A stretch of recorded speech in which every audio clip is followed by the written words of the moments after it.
There is no denying that psychological and emotional problems, even severe mental distress, can affect most anyone. But does this mean we are all insane? What causes psychological distress? Early psychiatrists thought it was an imbalance of the humors that could only be cured by bleeding patients with knives or leeches. Other psychiatrists believed mental problems came from organs like the tonsils, the stomach, and the spleen, and cut them out. Later were attempts to alter brain function, but these efforts also failed. Today, psychiatrists tell us that the way to fix unwanted behavior is by balancing brain chemistry with a pill. Did they get it right this time? They say you have a chemical imbalance of serotonin and dopamine, but there's never been a study to ever prove that, ever. It's just been indoctrinated into the culture and television advertising to the point where people now believe it as fact. Despite this lack of evidence, psychiatrists will tell you that psychotropic drugs are just like mainstream medical drugs. Can this be true? The answer is that unlike a drug such as insulin that corrects a measurable and proven imbalance in the body, psychotropic medications have no visible or measurable physical abnormality to correct. Here is evidence of a bacterial infection. Here is the psychiatric disorder, attention deficit hyperactivity disorder. Here is a broken arm. Here is major depressive disorder. This is a brain tumor. And this is bipolar disorder. Which raises the question, how can you medicate something that is not physically there? The answer is, you can't. And furthermore, because psychotropic drugs are specifically designed to get past the body's natural defenses and into the brain, they can upset the very delicate processes the brain needs to ensure the body runs smoothly. Every time you throw something into the system that's foreign to the system, you're creating imbalances elsewhere within the system. The body changes as a result of taking the medication, so when you stop taking the medication, the body's got to change back to the way it was before, if it can, because it can't always. And in doing so, it disrupts the whole system. This is what creates the sometimes serious side effects. Paxil was the drug that gave me insomnia. I would cry very easily on it, and I completely lost my appetite within the first 2 days of taking it. It didn't help me study, it didn't help me do anything. I didn't even want to do work because I was so sick. The psych meds didn't help me at all. They made matters, I'd say probably like 10 times worse for me, maybe even 20. Only now I was further impaired by the medications, and I started having car accidents. They put me on Zoloft, and it made me want to kill myself. And I realized that those drugs were just destroying me. Even when I was on them, I realized that they were destroying me. In spite of the crippling effects of their drugs, psychiatrists and drug companies have used them to create a huge and lucrative market worth billions. And they've done this by naming more and more of life's problems as medical disorders, requiring psychiatric treatment.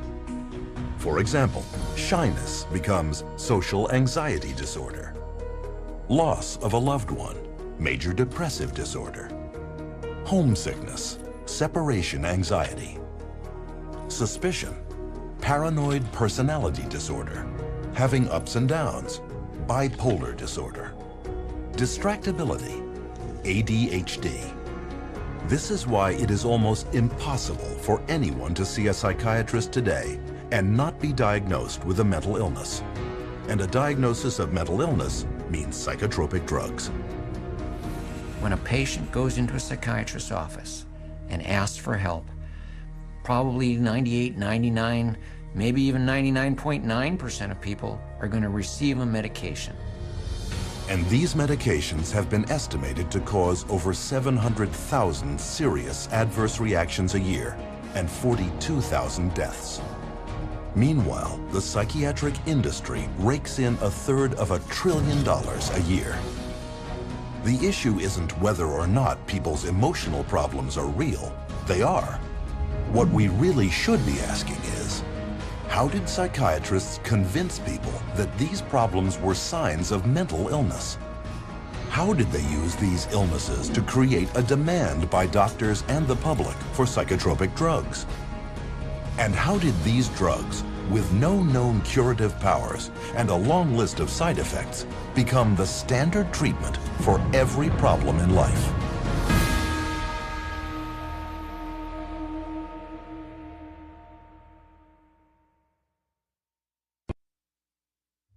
Psychiatrists assert that they have made much progress in the field of mental health over the past century and a half. To prove this, they claim a history of great advancements in the area of psychotropic drugs. But is this parade of brain chemicals the scientific breakthroughs they are leading us to believe?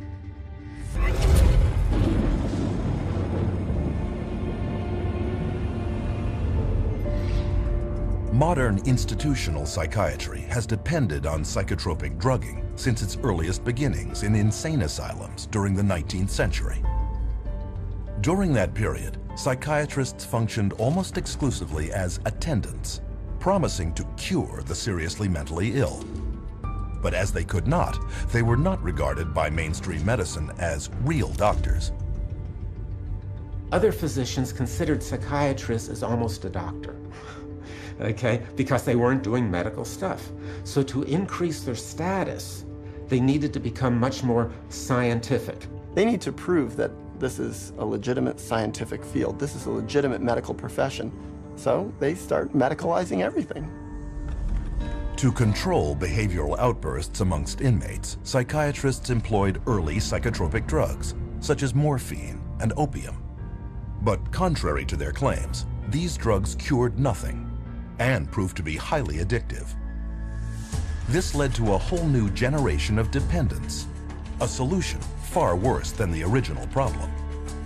But the attempts to control objectionable behavior continued, and by the turn of the 20th century, phony cures for mental illness, such as heroin, could be found being peddled throughout the United States and Europe. Even psychologist Sigmund Freud played a major role in the creation of the cocaine industry in the Western world, writing many glowing articles promoting its use for spiritual distress and behavioral difficulties. Freud, as a psychoanalyst, he for a while was promoting cocaine as being a panacea for all kinds of problems. Freud later wrote, "The psychic effect of cocaine muriaticum consists of exhilaration and lasting euphoria, produced no compulsive desire to use the stimulant further."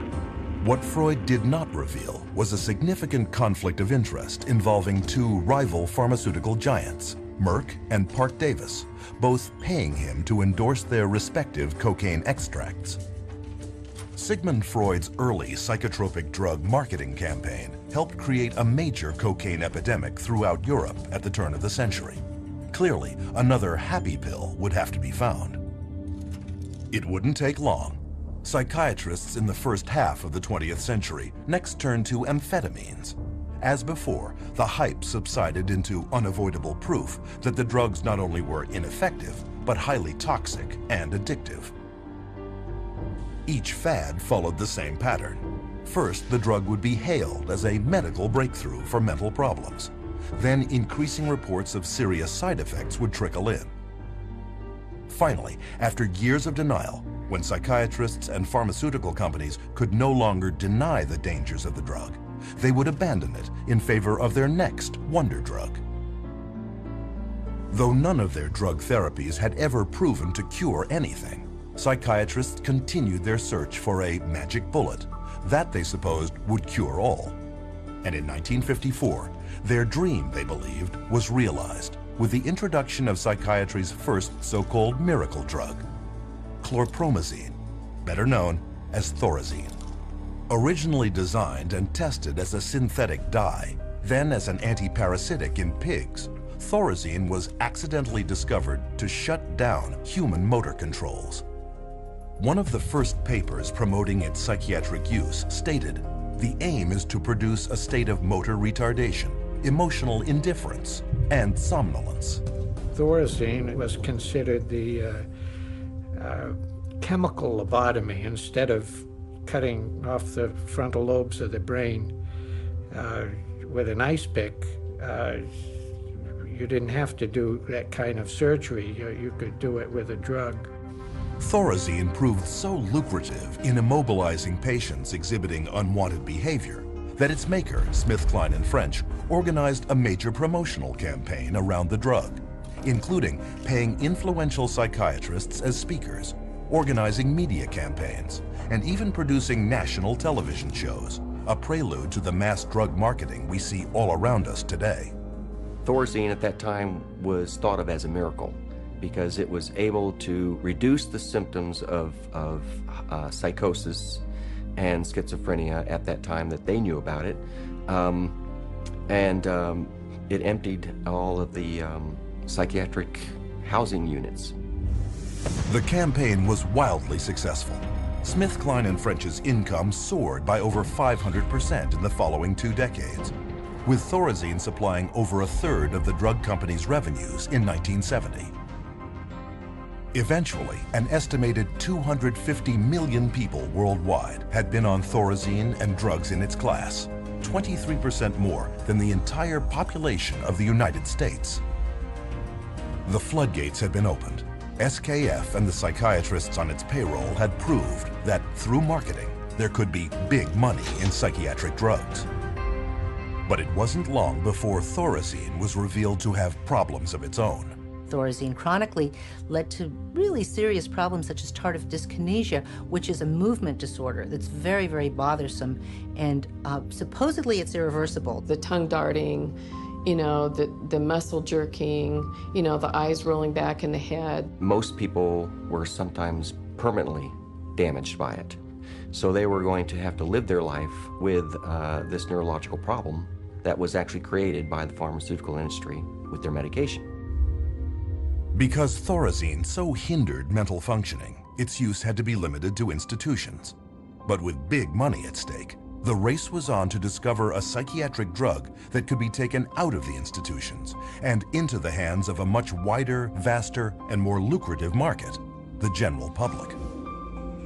Since they were emptying the institutions of all these psychotic patients with the advent of Thorazine, now they had to find different ways to treat people. So what better way than to go into the community and have an office and bring in your everyday person, or your executive under high stress, or mama who's taking care of all the kids, and they needed some way to create a therapy for them. In 1955, that drug was approved. Its name was Miltown, the first of the so-called minor tranquilizers. But to sell their new class of psychiatric drugs to the public, psychiatrists and drug companies first had to reposition them as working on a disease process, rather than just as sedating or restraining agents for undesirable human behaviors, as Thorazine had been. To do this, they began a marketing blitz on their colleagues, placing print advertisements in professional publications, such as the American Journal of Psychiatry. Prominent psychiatrists were then hired to spread the word to the rest of the medical field. Few knew that Nathan Kline, one of the most influential psychiatrists of his time, was being paid by the drug industry when he proclaimed that tranquilizers such as Miltown were equal in importance to the introduction of atomic energy, if not more so. Free samples were shipped to psychiatrists and physicians to get patients started on the drug. A year later, the marketing rollout hit the public. And Miltown soon became the first blockbuster psychiatric drug, not just for those incarcerated in an insane asylum, but for the mainstream public. Miltown was marketed to pregnant women, stay-at-home moms, and busy white-collar office workers, who called it executive Excedrin. So it opened up a door for community-based mental health, whereby the psychiatrist could then have a role. So they became very closely associated with the pharmaceutical industry, and they were demanding as well to come up with better things for mom and pop and the executive and the superstar Hollywood actress or actor, and soon, you know, it became a fashion to take some of these medications. By the 1960s, 36 million prescriptions for Miltown had been filled in the United States alone, accounting for $200 million in sales, an amount unheard of at that time for any psychiatric drug. Milltown's success led to the introduction of many more psychiatric drugs aimed at the general public throughout the 1950s and 60s. One such drug was Valium. Launched to the delirious acclaim of psychiatrists and the press, Valium was so widely prescribed to stressed-out housewives that it even acquired a nickname, Mother's Little Helper. Lost amidst this hoopla was strong and well-documented early evidence that tranquilizers also came with serious, life-changing side effects. Milltown, for example, was soon labeled by the 1962 President's Advisory Commission on Narcotic and Drug Abuse as more dangerous and addictive even than cocaine or methamphetamine, and fell quickly out of use. But the psychiatric community ignored these warnings. Pandora's box had been opened, and with their new pills, they were no longer caretakers of the insane. They were real doctors administering drugs to patients. And their backward logic was, if the drugs did indeed shut down mental symptoms, weren't they therefore addressing some physical disease in the brain? Within years, this reasoning enabled psychiatry to undergo a profound change. Psychiatrists were no longer caretakers, they were doctors. Mental complaints were no longer psychological, they were symptoms of disease. And to treat them, psychiatrists wrote them prescriptions. It's all about money. The use of writing prescriptions and having an income from people coming in and getting their prescriptions and this, that, and the other is what revived the psychiatric community. It was the thing that put them back where they were earning money again. Business was going so well that a group of prominent psychiatrists met in Puerto Rico in 1967 to lay out the expansion of psychotropic drug use for the year 2000. According to organizing psychiatrist Dr. Wayne O. Evans, psychomedication is now an accepted way of life, and the search for the just right pill has become the goal for many people. By the early 1980s, Valium had become the most widely prescribed drug of any kind in the Western world. In 1978 alone, nearly 2.3 billion tablets sold, enough to medicate 1/2 of the world population. The business of psychotropic drugging had gotten so out of hand that at a 1979 hearing on the use and abuse of benzodiazepines, one United States senator commented that the whole pitch appears to be to sell, market, sell, and market. But bigger things were yet to come. The next drug that became a rage was Prozac. And of course, Prozac was not for anxiety, but for depression.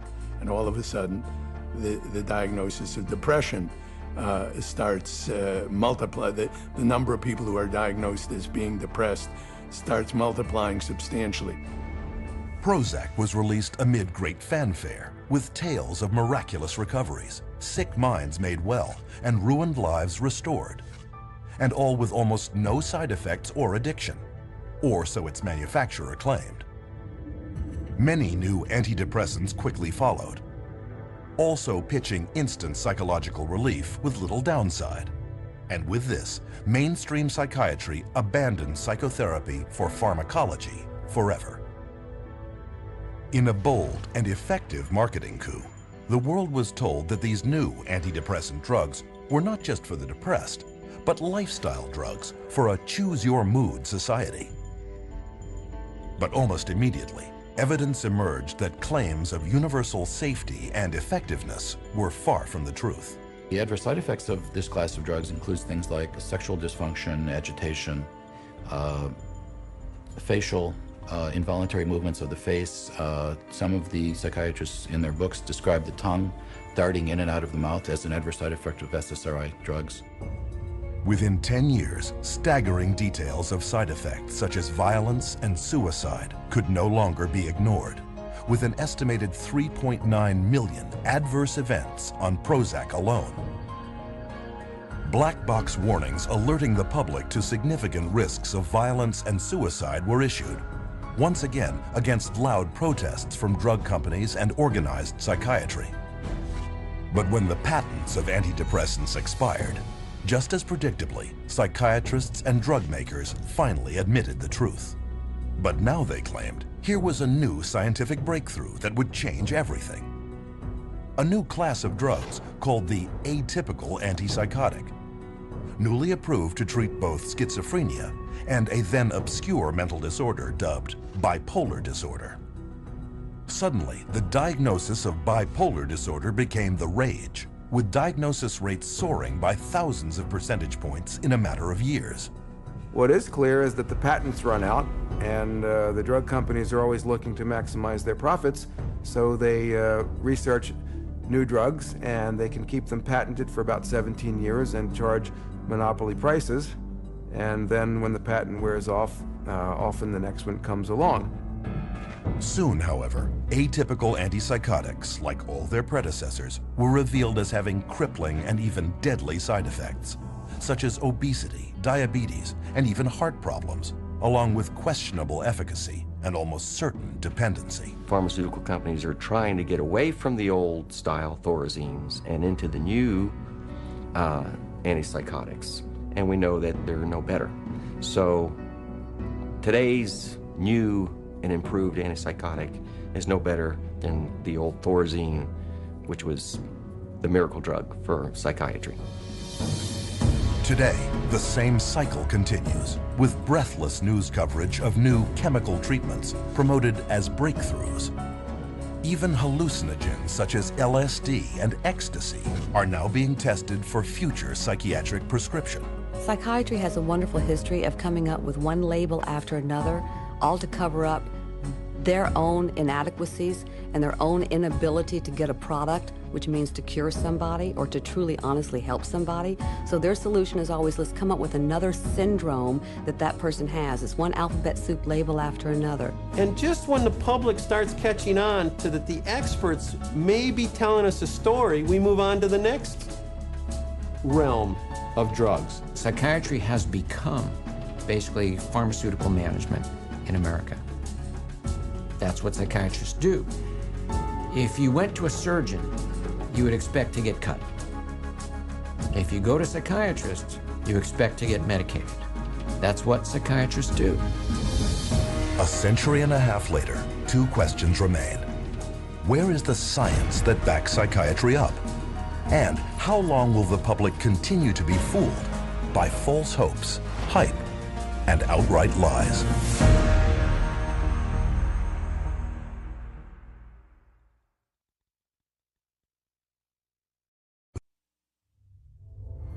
Psychiatrists have long desired to be viewed on a par with medical professionals. But whereas regular physicians have diagnostic tests to prove or disprove illness, psychiatrists do not. There is no objective testing in psychiatry. There is no blood test, there is no urine test, there is no biopsy. There's nothing that objectively proves that there's anything physiologically or biochemically wrong that's creating your symptoms. With cancer, you can do a screening and it's there or not. You can look at the cells and you can tell if it's there.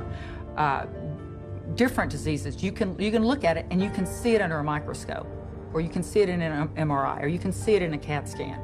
With mental health, you can't see it. You can't be diagnosed in a medical procedure. It's all subjective. So the question becomes, without any scientific lab tests showing the presence or absence of mental problems, how does psychiatry's diagnostic system work? And how did it become so prevalent?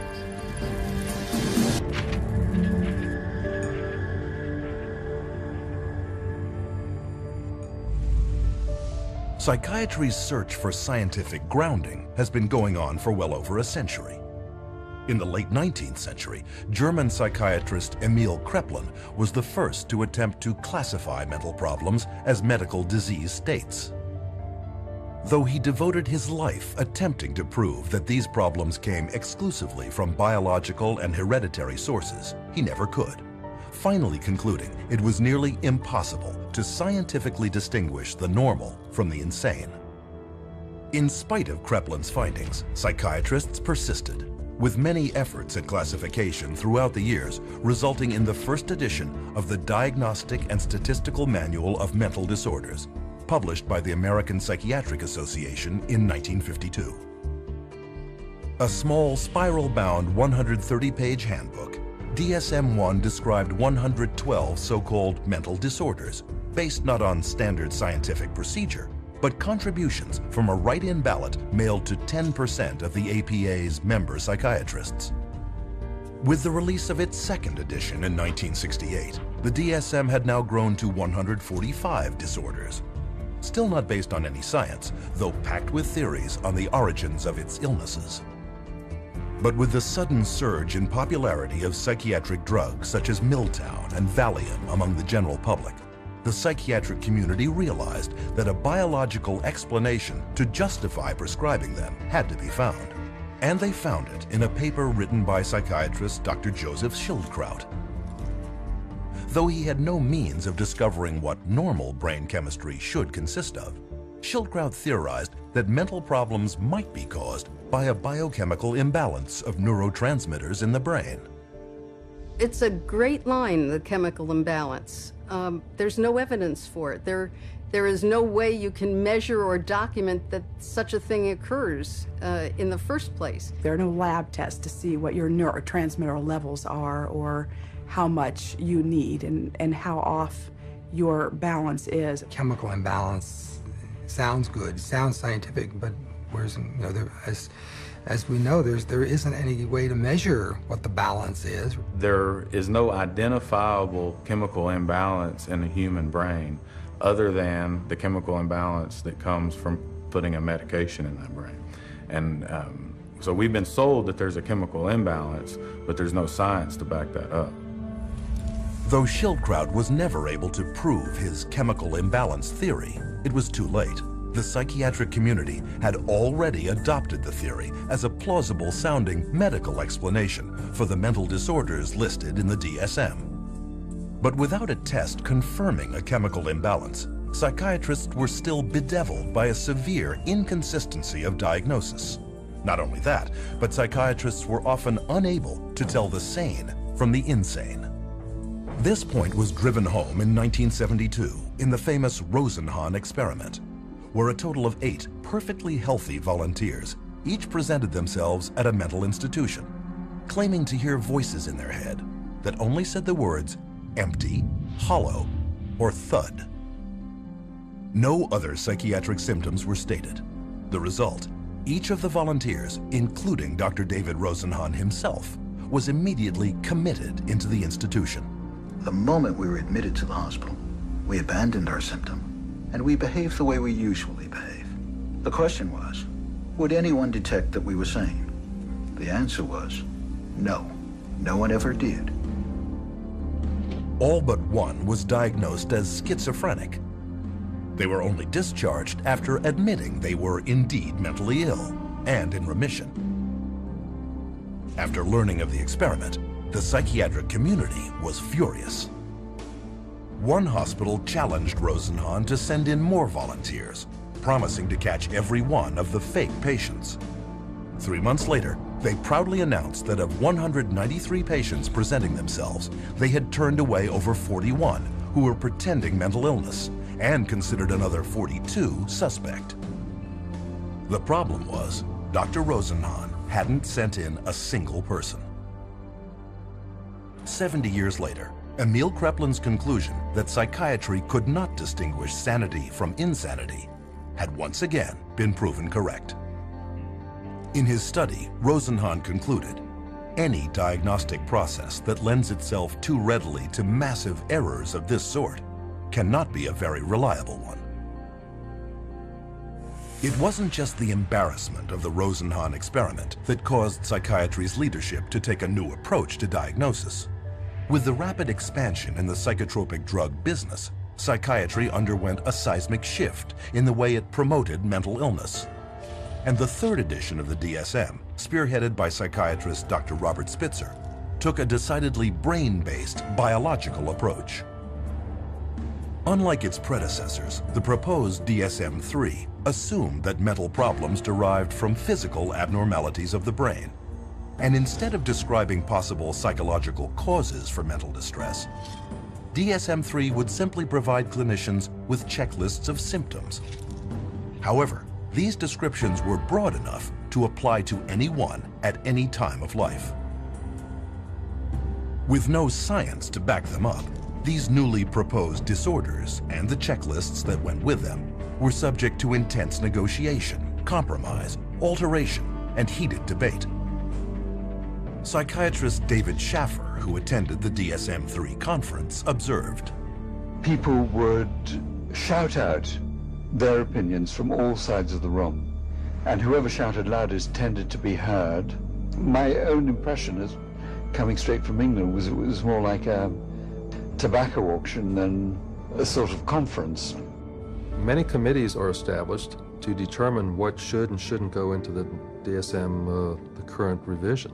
And a lot of the committee activity is based upon, could be personal bias, political pressure, the trend that may be in vogue then, and other things that are non-medical. Well, in the DSM, I mean, they vote in diseases.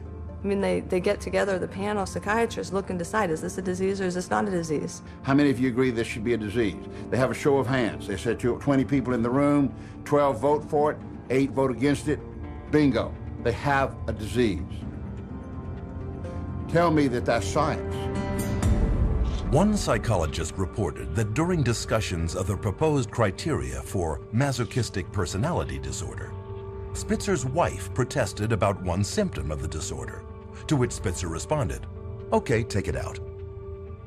Scientific or not, once a disorder is voted into the DSM, it is very hard to vote it out. On rare occasions, however, this too has occurred. Homosexuality, a mental illness according to DSM 1 and 2. After gay rights activists picketed their 1973 convention, the American Psychiatric Association buckled to political pressure and decided by a mail-in ballot of its member psychiatrists to remove it from DSM's next edition. What happened? It wasn't like, there's some objective evidence that at one point it was a disease and we cured the disease and now it's a lifestyle choice. No, it was cultural. We became more liberal in this country and decided, okay, it's fine. Whereas, 50, 100 years ago, it wasn't fine, there's a problem. That's not medicine, that's something else. And the psychiatrists who wrote the DSM-3 knew it, as Robert Spitzer would admit to the BBC many years later. What happened is that we made estimates of prevalence of mental disorders totally descriptively, without considering that many of these conditions might be normal reactions, which are not really disorders. That's the problem. But instead of learning from their mistakes, the American Psychiatric Association published the DSM-4 in 1994. And it was even bigger, with 374 different diagnoses amongst its 886 pages. The new edition more than tripled the number of mental illnesses listed in the DSM-1. This rapid expansion in the number of psychiatric diagnoses may not help the patient, but it benefits many others. Once a diagnosis has been created, it enters the professional curricula. Specialists emerge to treat it. Conferences are organized around it. Research and publications cover it. Psychiatrists formulate their patients' symptoms to correspond to it, and drugs are prescribed for it. The DSM, in short, was no longer a manual, but a full-fledged industry. The DSM, although it is our Bible, it becomes the Bible and it becomes tantamount to, the tablet coming down from Mount Sinai, not just for psychiatry and psychology, but for insurance companies, for the legal profession. It comes into play as far as sentencing. It comes into play as far as custody decisions. So non-scientific information is used to make some radical, life-altering or life-ending decisions. The danger of all these psychiatric diseases is that anyone walking the earth today could be labeled as having a mental illness. Using the DSM, psychiatrists at Harvard University have declared that half of everyone on earth will be mentally ill in their lifetime. One prominent Harvard psychiatrist, Dr. John Rady, goes a step further, arguing no one is truly normal. Though the American Psychiatric Association has quietly acknowledged the lack of evidence for Joseph Schildkraut's chemical imbalance theory, the claim is still flogged in the media and passed on to patients every day. And although you are not likely to hear it in the general media, psychiatrists readily admit that the disorders listed in the DSM have no proven pathology and therefore cannot be called medical diseases. If you were to be confronted with someone saying that the DSM is not backed up by science, what do you have to say about that? Oh, I would say that they're entirely right. No, the DSM is not science. I think there are non-scientific elements, political aspects of it that influence it. Yeah, absolutely. DSM-4 is still far away from science. The DSM system is far from perfect, but it's the best we have. DSM stands for diagnosis as a source of money. It brings in a lot of money. Nonetheless, the next edition, DSM-5, is in the planning stages and is due to be published in 2012. And this time, the negotiation for the next new psychiatric diseases is being held in secret. But we do know some of the new disorders under consideration. One is internet addiction disorder, originally presented as a joke in a 1997 New Yorker article. Regardless, it is now claimed that 25 million people may qualify as compulsive surfers. Other disorders contemplated for DSM-5 include compulsive shopping disorder, binge eating, apathy disorder, parental alienation syndrome, relational disorder, intermittent explosive disorder, road rage. All potential disease categories with psychotropic drugs waiting to be assigned to them. According to the APA, 19 of the 27 psychiatrists on the top panel deciding on what illnesses to include in the next edition of the DSM have financial ties to drug companies. The situation got so bad that the architect of DSM-3, Robert Spitzer, and DSM-4 editor Alan Francis went public, warning the APA might well be accused of a conflict of interest in fashioning DSM-5 to create new patients for psychiatrists and new customers for pharmaceutical companies. But the psychiatric community has decided not to address this issue, and for good reason. Today, psychiatric drugging rakes in over $80 billion a year for pharmaceutical companies. And with every new edition of the DSM, the diagnoses have not only expanded in number, but cast a wider net to encompass such population segments as senior citizens, the military, pregnant women, and even children. In my training, when I first started this, they told us that they would not give a bipolar diagnosis for a child under 18. These days, I see children diagnosed with bipolar disorder at 5 and 6 years old. A 2-year-old can be throwing a temper tantrum and then stop and be fine. Anybody that's a parent has seen that happen. That doesn't mean they're mentally ill. It means they're 2-year-olds. How can you even diagnose a 2-year-old as a bipolar disorder? I mean, how can you diagnose anybody as a bipolar disorder if you want to look at it that way? Because there is no such thing as bipolar disorder, not from a medical standpoint. It's not like you can find a cell in a person that shows that they have bipolar disorder. It's not like they have a fever or run a temperature, like if they had a physical illness. This is a behavioral definition only.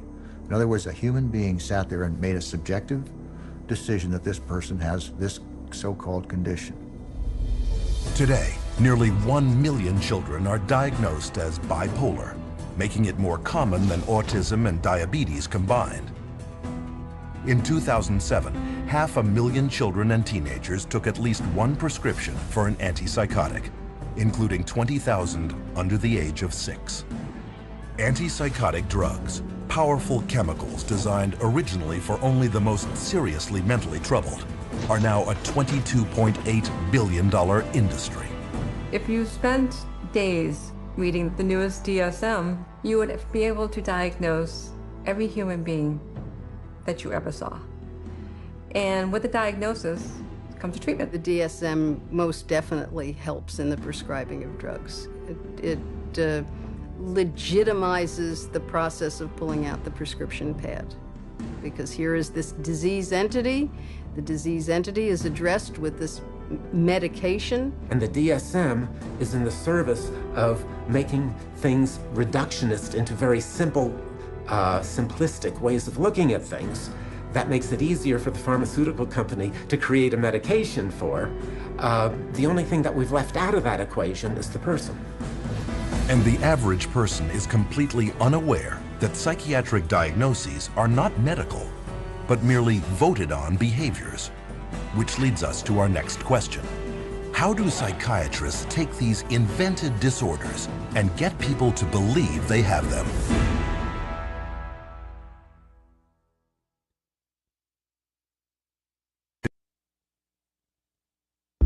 According to psychiatrists at the World Health Organization, 450 million people worldwide have a mental disorder.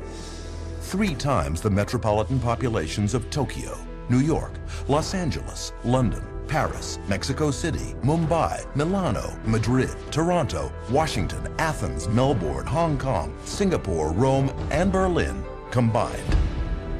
Are there really this many mentally ill? Or is this just a case of good marketing?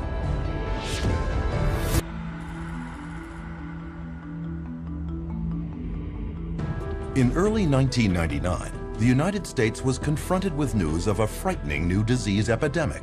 You blush, sweat, shake, even find it hard to breathe, posters read, with the tagline, "Imagine being allergic to people." The disease was social anxiety disorder, SAD, or SAD, and it was claimed to affect about 13.3% of the American population. And to find out more, readers were instructed to contact a group called the Social Anxiety Disorder Coalition. What the public was not told was that both the coalition and the campaign were created by a public relations agency and bankrolled by a drug company. Later that year, while the campaign was making millions of people aware of this previously unknown disease, the antidepressant Paxil became the first drug approved by the FDA for the treatment of social anxiety disorder. Psychiatrists such as Jack Gorman of Columbia University and Murray Stein of the University of California at San Diego signed up as psychiatric frontmen for Paxil's ad campaign. And within 3 years, Paxil shot from 3rd place in its drug class to 1st. Paxil's product director would later boast, "Every marketer's dream is to find an unidentified or unknown market and develop it." That's what we were able to do with social anxiety disorder. Paxil's competition took notice. That same year, Pfizer got FDA approval to sell its antidepressant, Zoloft, for treatment of post-traumatic stress disorder. They too hired a public relations firm to create their own psychiatric front group and paid psychiatrists to spread the word about the disorder. This campaign would claim that 1 person in 13 would develop PTSD over the course of a lifetime, and this included anyone witnessing a violent act, natural disaster, or distressing event. And as with Paxil, sales of Zoloft skyrocketed. For the psychiatric drugs, the goal is to have as many people on them as possible. So the way to do that is to convince normal people that they have some defect or mental disease or condition that requires treatment. So I mean, that's the way they do it. They hire these big marketing companies that come up with these campaigns. We're going to tell you about your disease so that you can lead a happier, healthier life. Oh, and by the way, we have a drug too that helps to treat this disease. This practice of selling sickness is known as disease mongering, a term defined by the late journalist Lynn Payer as trying to convince essentially well people that they are sick, or slightly sick people that they are very ill. On Madison Avenue, disease mongering is accomplished through a strategy known as condition branding, where mental illness is pitched just like cars, beer, or laundry detergent. And according to top New York branding guru Vince Parry, no therapeutic category is more accepting of condition branding than the field of anxiety and depression, where illness is rarely based on measurable physical symptoms and therefore open to conceptual definition. Parry then suggests to executives 3 principal strategies for what he called fostering the creation of psychiatric illness. The first is elevating the importance of a condition, or leading the public to believe that a minor or temporary mental problem is much worse and far more widespread than it really is. Prior to the introduction of SSRI antidepressants, depression was considered, even by psychiatrists, to affect only 100 people per million. Since then, estimates have been raised to as many as 100,000 cases per million, a 1,000-fold increase. The result is about 10% of Americans, some 27 million people, currently on antidepressants, twice as many as in 1996. Very good marketing that all, expressions of human emotion, deep sadness and fear and anger and whatever else they happen to be, are now classified as, a major problem, a psychiatric problem, a psychological problem that needs to be dealt with drugs. Another psychiatric illness, bipolar disorder, was also considered rare, affecting only 0.1% when it was first introduced in the DSM-3. Today, there are claims that as many as 10% of the population, 100 times the original number, have the condition. Pediatric bipolar disorder was not even listed in the DSM when Harvard psychiatrist Dr. Joseph Biederman began publishing studies claiming that mood swings in children were not normal behaviors, but in reality, mental illnesses. Biederman's disease-mongering campaign worked. In the last decade alone, the rate of children labeled with bipolar has soared 4,000%. But what parents were not told was that 25 different drug companies had underwritten Dr. Biederman's work. The extent of their influence was not revealed until a 2008 Senate investigation exposed Dr. Biederman for failing to report more than $1.6 million in pharmaceutical income. But these revelations had no effect on psychiatry. Pediatric bipolar continues to be widely accepted in the psychiatric community. These labels are being applied to younger and younger children, which I think is really, a sad case. Not sure I agree with any of those labels to begin with, but let alone for them to be applied universally to young kids. This idea that childhood itself is a psychiatric disease is simply based off some completely unsubstantiated idea that got printed in the psychiatric manual, and there's no science behind it whatsoever. Disease-mongering strategy number 2, redefining an existing condition. This tactic takes an ordinary state of mind and recasts it as a psychiatric disease that now must be treated with drugs. Case in point, the winter blues, a common mental condition related to the lack of sunlight during winter months, but redefined by psychiatrists as seasonal affective disorder, a psychiatric disease requiring psychiatric treatment. As another example, consider the changing emotions during a woman's menstruation, made over by psychiatrists as premenstrual dysphoric disorder, a mental illness discovered not in a laboratory, but in the marketing department of drug maker Eli Lilly. When Prozac patent came up, they realized they needed to come up with some sort of new to keep the money rolling in, and they came up with a new disorder. They just made it out of thin air, the premenstrual dysphoric disorder, the PMDD, and then the new wonder drug, which was Serafem, which if you look at Serafem on the back of the label, it just says, this is Prozac. And they were able to keep that patent so that nobody else could make it, so that they could keep that money rolling in. Many of the drugs today are simply drugs repackaged. They're drugs that had a patent and now are generic, or now get called something else, or they decide now to use them for something else. Disease-mongering strategy number 3, creating a new condition for an unmet market need. Example, compulsive shopping disorder, publicized by psychiatrist Dr. Jack Gorman. In Gorman's public appearances, a recent study was cited that claimed that as many as 20 million Americans, 90% of them women, could have the problem.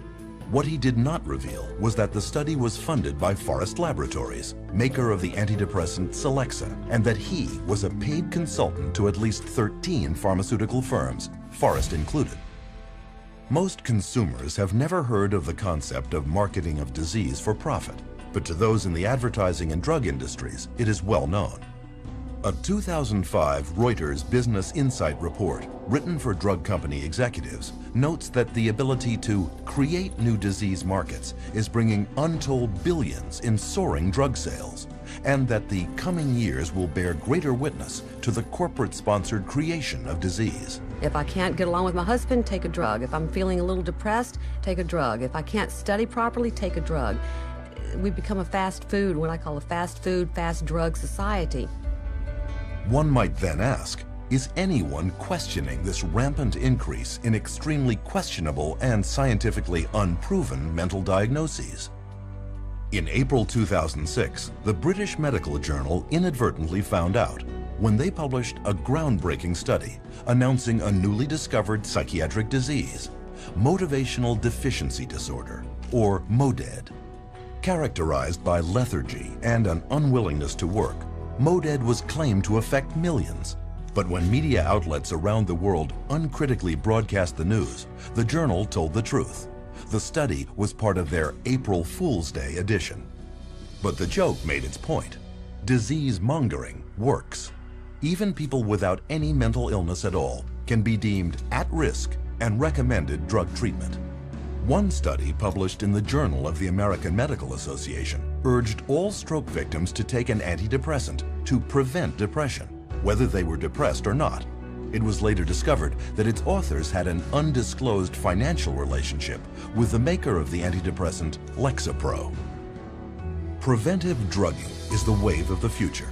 As one expert noted, there is an apparently limitless amount of money to be made from marketing pharmaceutical remedies for diseases, and even more from remedies to reduce risk factors for disease. And of course, every time they come out with a new mental disorder, then they come out with a new drug to counteract it. At least to me, it seems like nothing more than a marketing ploy. There are certain executives in the pharmaceutical manufacturers that have stated that one day in America, every person will be on drugs, healthy or not. With these clever disease-mongering campaigns, 100 million people worldwide are currently on psychotropic drugs. And as a result, the psychotropic drug industry is grossing over $150,000 every minute. Observed one consumer advocate, you can sell hundreds of millions of dollars worth of a drug, even a bad drug, if you have the right marketing campaign.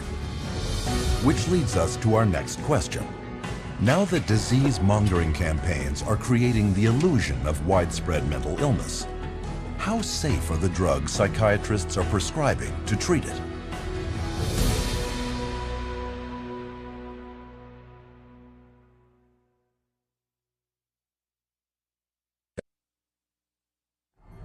In modern psychiatry, psychotropic drugs have become the weapons of choice. But are they as safe as we've been led to believe?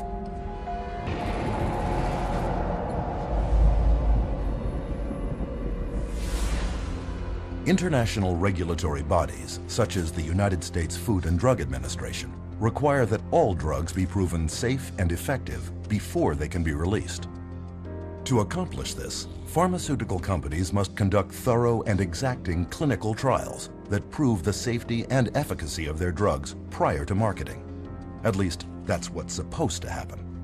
But underneath the public relations veneer, claims of psychotropic drug safety by psychiatrists and drug companies are far from the truth. And there are many reasons why.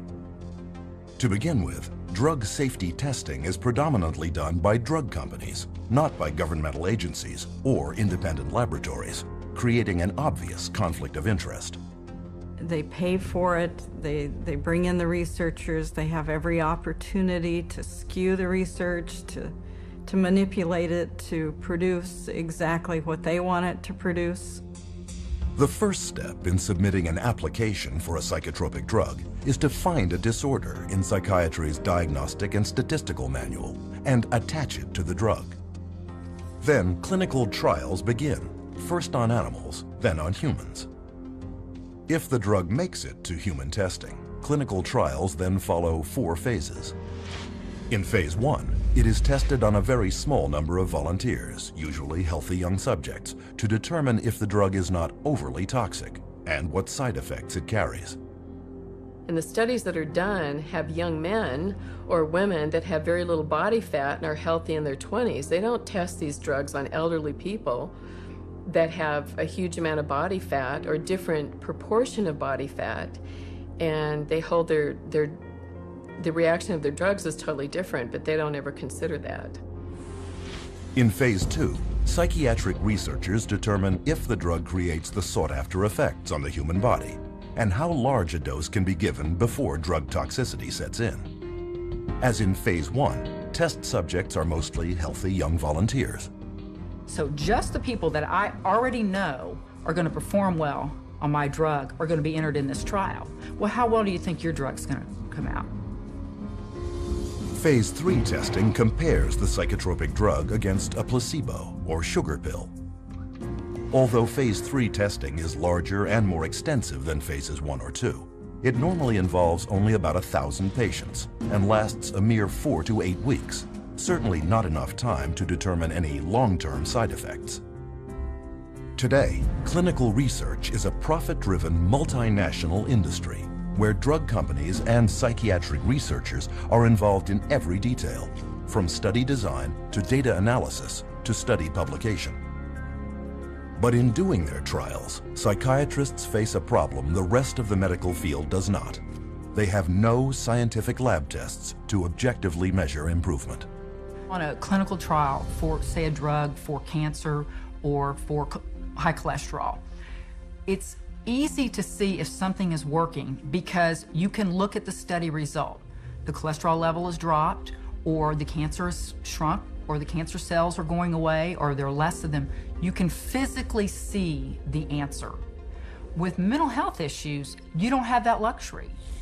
It is this lack of science that permits psychiatric drug researchers many opportunities to skew results of drug trials in the pharmaceutical company's favor.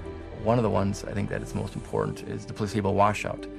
And what that is basically that they give people placebo pill, the sugar pill, and then anybody who says that they feel better, they get rid of them. And so in which case, they already skew the sample of people being included into the study.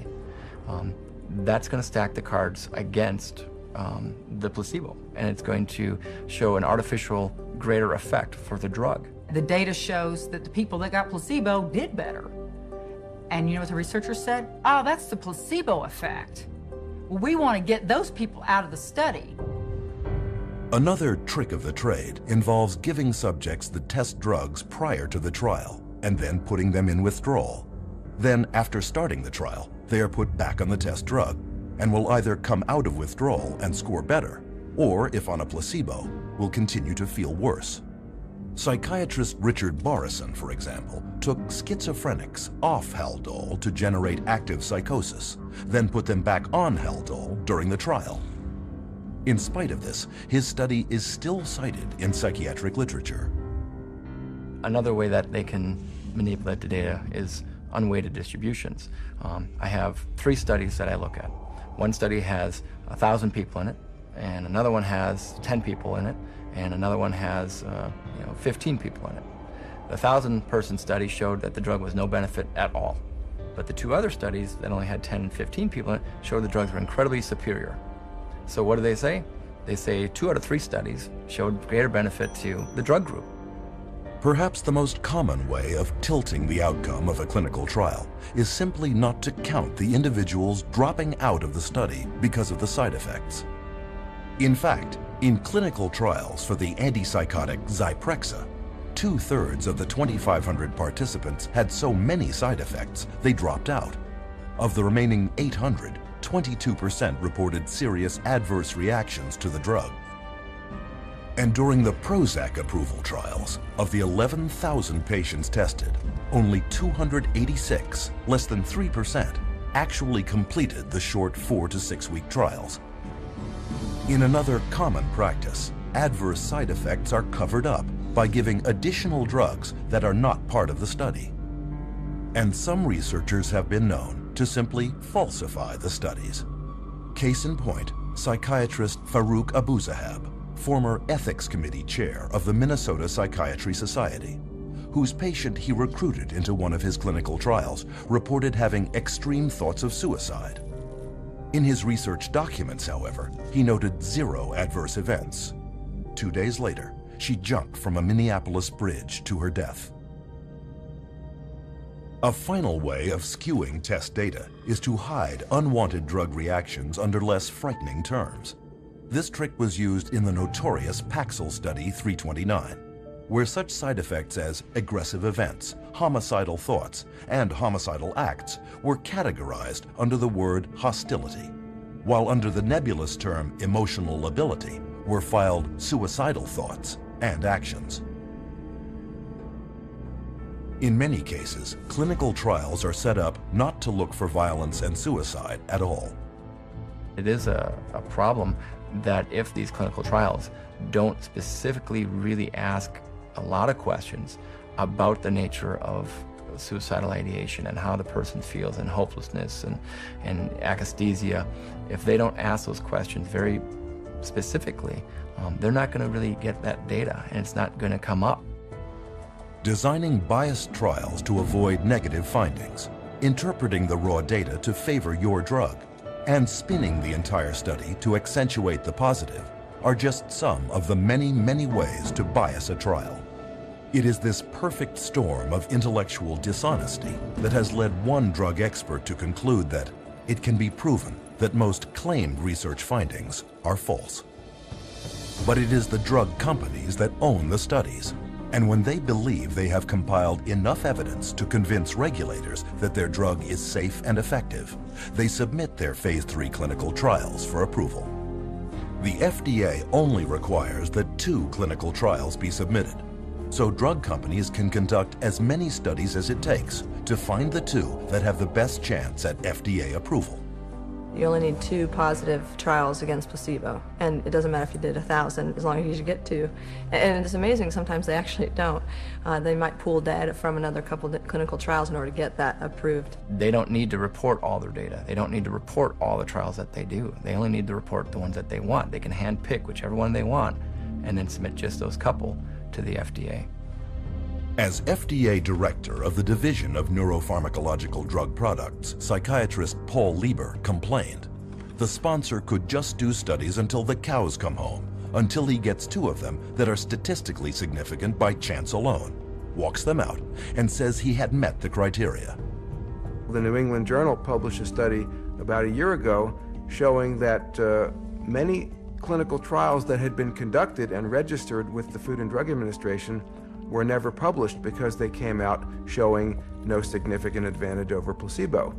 So antidepressants are not as effective as they are being made out to be, and the side effects are not as emphasized as much as they should be. This point was driven home in 2008 by psychologist Irving Kirsch and his colleagues, who obtained every clinical trial ever submitted, published and unpublished, from the U.S. Food and Drug Administration of 4 new-generation antidepressants. The results were both alarming and enlightening. In Kirsch's words, antidepressant medications have reported only modest benefits over placebo treatment. And when unpublished trial data are included, the benefit falls below accepted criteria for clinical significance. In addition to this, volumes of effects associated with these antidepressants have since been discovered, including homicide, suicide, and mass murder. People really don't realize that from the beginning there's been a question of how marginally efficacious these drugs really are apart from placebo. And yet we have horrific side effects. Combine the 2, and where's your risk to benefit ratio? It's down the toilet. But psychiatrists dismissed Kirsch's study because psychotropic drugs are big business, and clinical trials are a big part of that business. Take, for example, Martin Keller, former chair of the psychiatry department at Brown University, lead author of the so-called Paxil 329 study. This clinical trial, which tested hundreds of children on the antidepressant Paxil, found that the drug was generally well tolerated and effective, which in scientific terms is glowing praise. And the study's list of co-authors, 22 of the most prominent key opinion leaders in psychiatry. I mean, that was a lot of people, but they were the who's who of psychiatry, and this was going to be a publication that I think, took them, into the end zone on getting their approval for kids. With the FDA's blessing, Paxil became a blockbuster in the child and adolescent market, with sales of $55 million in 2002. It wasn't until the New York State Attorney General's office sued in 2004 that the truth finally came out. The raw data showed that not only was Paxil no more effective than placebo, but the young patients on Paxil were 6 times more likely to have suicidal thoughts. In fact, this data also revealed that 11 of the 93 children on the study developed serious side effects, of whom 7 had to be hospitalized.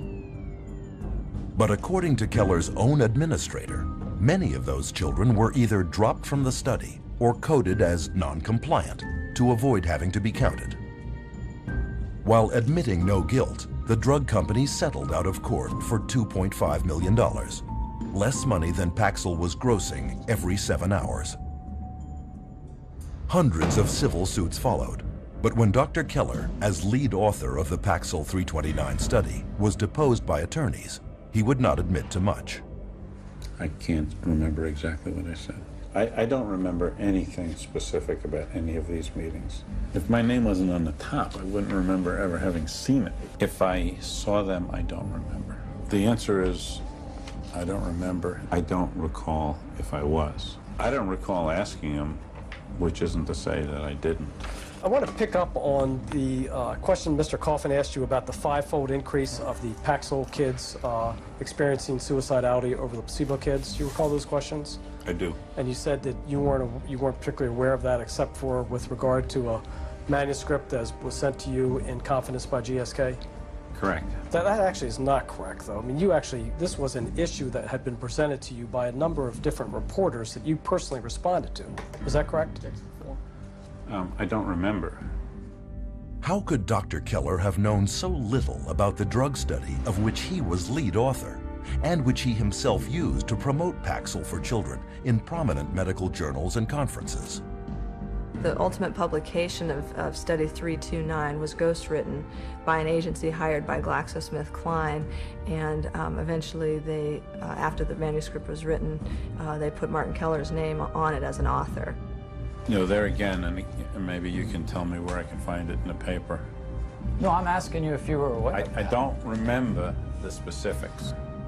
And then we finally showed him a document from GlaxoSmithKline where GlaxoSmithKline says that the study was entirely flawed. It was a complete failed study, and it certainly didn't show that Paxil was remarkably efficacious for treating children and adolescents in depression. Can you read that into the record, please? Essentially, the study did not really show Paxil was effective in treating adolescent depression, which is not something we want to publicize. We asked him, with that information now, how can you tell us that it would be okay and safe to give a kid Paxil? And he couldn't answer the question. He sat back, he put his head in his hands, and for, the longest 2 minutes sat there silent. During the last 2 years of his Paxil study, Keller personally pocketed $1 million in drug company money, none of which he disclosed in his published research. When people look at the field of psychiatry and they hear all these reports in the New York Times and Boston Globe, and they see this psychiatrist or this psychologist, took money and didn't disclose it, they wonder, well, is this causing a biases, in the field? I think that's a legitimate concern of the public because of the fact that it is true. With this level of corruption pervading the testing of psychotropic drugs, one is left with the question: where are those who are entrusted with our protection?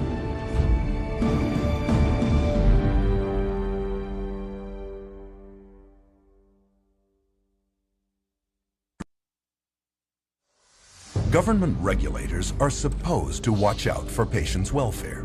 So why are so many dangerous psychotropic drugs being allowed on the market?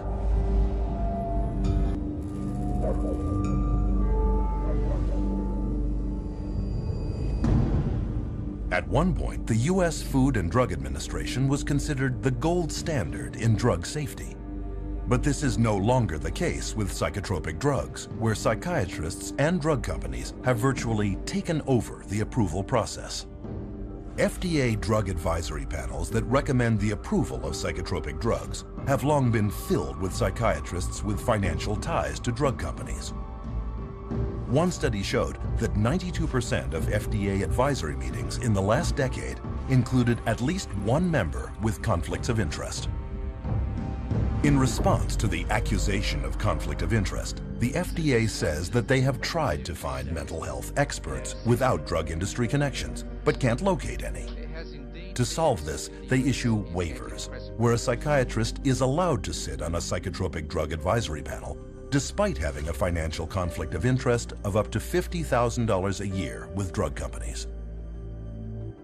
The advisory panels that review drugs, most of these people are direct recipients of money from usually the drug under study, the company that's submitting the drug, and they waive the conflicts most of the time. So it's pretty pervasive, and it's quite insidious. Full waivers have been granted to the following participants: Dr. Andrew Leon for his role as a member of a data safety monitoring board for an affected firm. He receives between $10,001 and $50,000 per year. Dr. Bruce Pollock has been granted a limited waiver for his activities on an advisory board and speakers bureau for an affected firm in which he receives less than $10,001 per year. Ms. Jean Bronstein for her ownership of stock and a bond in an affected firm in which the value falls between $50,001 and $100,000. You could be paid massive amounts of money by the drug companies, you know, in this sense, and then turn your head here and say, okay, now I'm going to review the drug. And that huge conflict of interest was not to be discussed. In fact, they didn't want people putting it out there. That was the policy. So they still allow it. They still allow that conflict to continue. But now it's meant to, you know, I guess they're supposed to acknowledge if there's a conflict of interest. But acknowledging the conflict and getting rid of the conflict are two different things. The revolving door between government, academia, and the drug industry is one of psychiatry's worst-kept secrets. There's a revolving door, FDA and drug, FDA and drug. So we have a system where those institutions that people trust, want to trust, would like to trust, are truly untrustworthy. Case in point, Daniel Troy, a former drug company lobbyist who was then hired as general counsel for the FDA, where he filed legal briefs in favor of drug companies and against drug victims. He was the drug lobbyist lawyer, and then he became the general counsel of the FDA. I mean, they talk about having the wolf watch the chickens. After leaving the FDA, Daniel Troy went back to the drug industry, where he is now Senior Vice President and General Counsel for pharmaceutical giant GlaxoSmithKline. This is the atmosphere under which psychiatrists at the FDA give drug makers approval to sell psychotropic drugs. But the clinical trials are not supposed to end here. There is one final stage of testing to go, Phase 4. Phase 4 requires that drug companies track the adverse side effects that will undoubtedly occur in the general public, well beyond the very small samples of Phase 3. The sheer number of side effects that will now emerge has prompted one advocacy group to warn that most drug safety problems will not show up until the drug has been on the market for at least 7 years. The meds are not tested long-term before they get approval from the FDA. The studies tend to be a matter of weeks or a few months, but nothing looking at over the years. And the data that's coming in now from Europe and also in the United States is that the side effects are deadly. Instead of serving a safety function as post-marketing surveillance, Phase 4 clinical trials are now being recast as post-marketing research and repurposed into a means of testing psychotropic drugs for additional psychiatric disorders. Take Zoloft, FDA approved in 1991 to treat major depression. Since then, it has also been okayed to treat obsessive-compulsive disorder, post-traumatic stress disorder, premenstrual dysphoric disorder, panic disorder, and social anxiety disorder. In 2005, the last full year before it lost its patent, Zoloft grossed $3.3 billion. And as with other psychotropic drugs, much of that is pure profit. 100 Xanax pills, for example, only cost 2.5 cents to manufacture, but retail on average for $136.79, a profit of well over 500,000%. It is for this reason that drug companies enjoy profit margins of about 16%, triple the norm of most businesses. In 2006, drug company CEOs of the 10 leading drug companies were paid an average of $18 million a year, almost 400 times the median household income of the average American family. Investors also love pharmaceutical companies producing psychotropic drugs, since psychiatrists never prescribe them to cure mental problems, but to manage them, often for a lifetime. And lifetime customers have a huge impact on the bottom line. As one stock analyst famously commented, the first disaster is if you kill people. The second disaster is if you cure them. Pharmaceutical company stock has been one of Wall Street's most consistent winners and is widely considered one of the most profitable investments one could make. In 2002, the total profits of the top 10 drug companies in the Fortune 500 exceeded the combined profits of the other 490 businesses. And a downturn in pharmaceutical stock prices would constitute major losses for investors throughout the world, and investments must be protected. With so much money at stake, is it any wonder that stockholders are never told the truth about the drugs they are investing in? They are unaware that FDA approval does not guarantee drug safety, and that the clinical trials justifying that approval are frequently based on falsities and deceptions. But once the drug is approved, the next challenge is, how do you convince prescribing physicians that these drugs are truly safe, effective, and carrying few side effects when the drug company's own trials prove that this is not the case?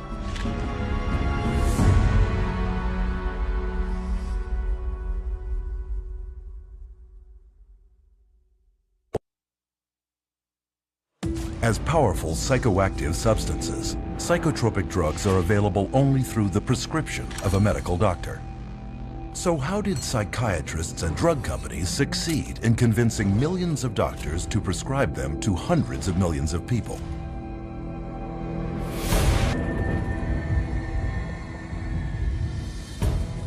Drug companies are anxious to get their products onto the market as soon as possible.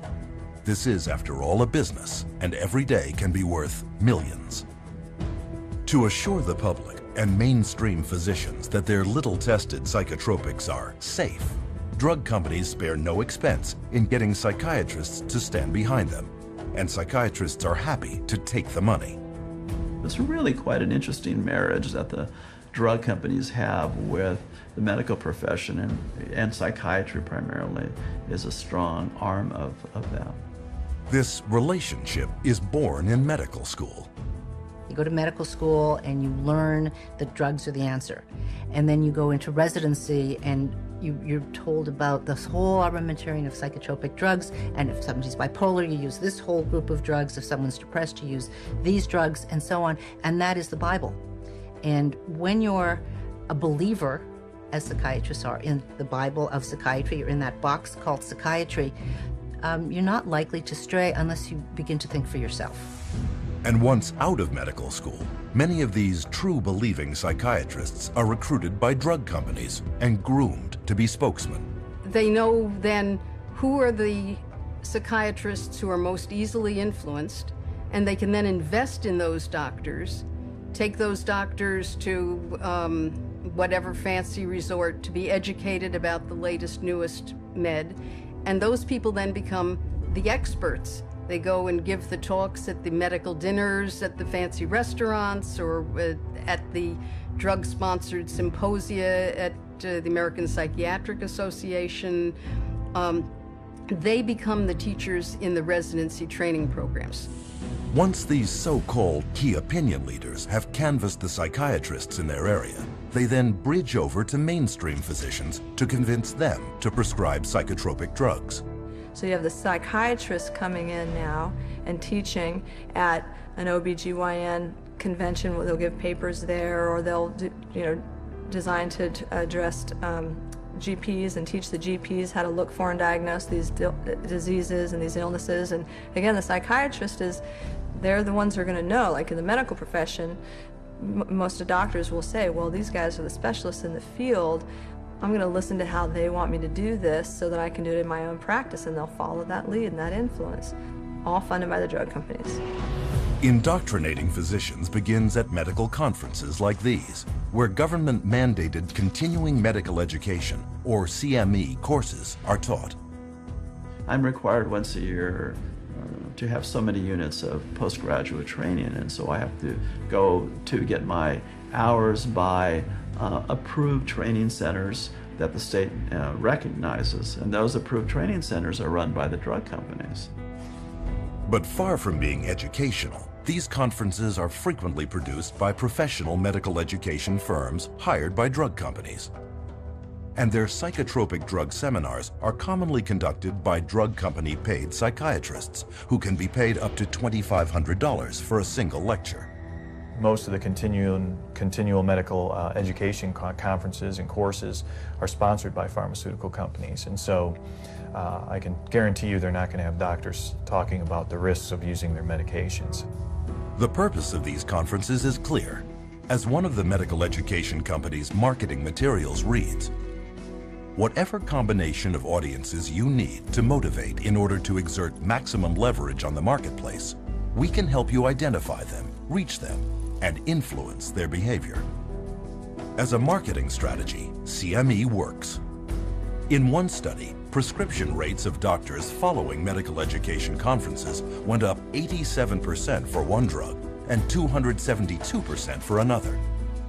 Not surprisingly, the pharmaceutical industry now spends up to $1 billion for 371,000 such events every year. And as long as they're making money, they're going to do everything they can to subsidize medical education, medical journals, postgraduate medical education, including the educating of psychiatrists, to use as many drugs as possible. And the psychiatrists paid to give these talks make out very well. Case in point, Dr. Charles Nemiroff of Emory University. With deep financial ties to nearly 24 different drug companies, Dr. Nemiroff received $2.8 million in pharmaceutical money from 2000 to 2007. When it was revealed that he had violated federal law by failing to report $1.2 million of this money to his university, he stepped down as chairman of Emory's psychiatry department. But Dr. Nemiroff did not stop at speeches and personal appearances. He was also exposed for having financial ties to a company whose medical device he reviewed favorably in a psychiatric journal he himself edited. On another occasion, he hired 14 Emory University colleagues to write articles for a special supplement of the medical journal celebrating the 5th anniversary of the introduction of the antidepressant Effexor. Nemiroff's journal is one example of a very large problem. In one notable case, the New England Journal of Medicine printed an article whose authors had so many financial ties to drug companies that because of space limitations, the journal was forced to list them on its website. Printed out, these financial conflicts covered 3 single-spaced typewritten pages. But it goes further. In many instances, respectable journals have been fooled into publishing studies written by drug company ghostwriters, but falsely credited to prominent psychiatrists who are paid up to $20,000 to put their names on it. The pharmaceutical industry has set up companies that are educational companies, and they create papers subpoenaed evidence has found these papers where on the top it'll say author ?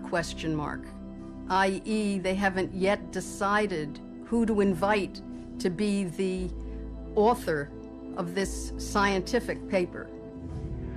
Ghostwriting is very common.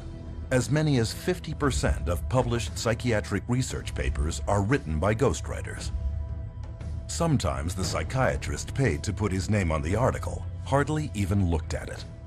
Take, for example, psychiatrist Dr. David Dunner, who endorsed Paxil as lead author in a 1995 study published in the Journal of European Neuropsychopharmacology, only to later admit he had never reviewed any of the study's actual data, but signed off on the summaries instead.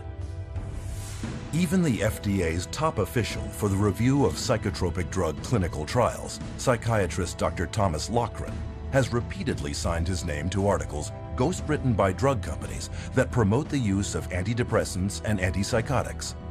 Psychotropics, now labeled by the FDA itself as having high risks of suicidal behavior and premature death. Besides their considerable influence over FDA policymakers, drug companies exert extensive control over psychiatric journals by means of substantial advertising budgets. Every other page is a pharmaceutical ad that they pay for, and so they are the livelihood of the journals. That's how they get published. Medical journals are completely supported by the ads from drug companies. Without the ads, the journals would dwindle away. Doctors look to scientific publications as the objective source. It comes from this university, this research being done by these, highly revered, very well-respected leaders in my industry. If I can't trust them, it's doctor to doctor. I'm not listening to those sales reps. That's different. This is doctor to doctor. I'm listening to the big guy. And, they've taken over that process. The scientific literature now, you just can't trust it. Today, between 2/3 and 3/4 of all clinical trials published in major journals are funded by drug companies. And to influence prescribers even more effectively, drug companies will give as much as $1 million to journals for reprints of favorable trials they can later use as objective-looking marketing tools. But the pharmaceutical funding of psychiatry goes beyond even this, until years of pressure finally forced a recent promise to change. The APA's national conference was largely underwritten by drug companies, as were its government lobbying efforts. But old habits die hard. At a recent APA convention, the drug companies were there, handing out food and giving psychiatrists promotional lectures called product theaters.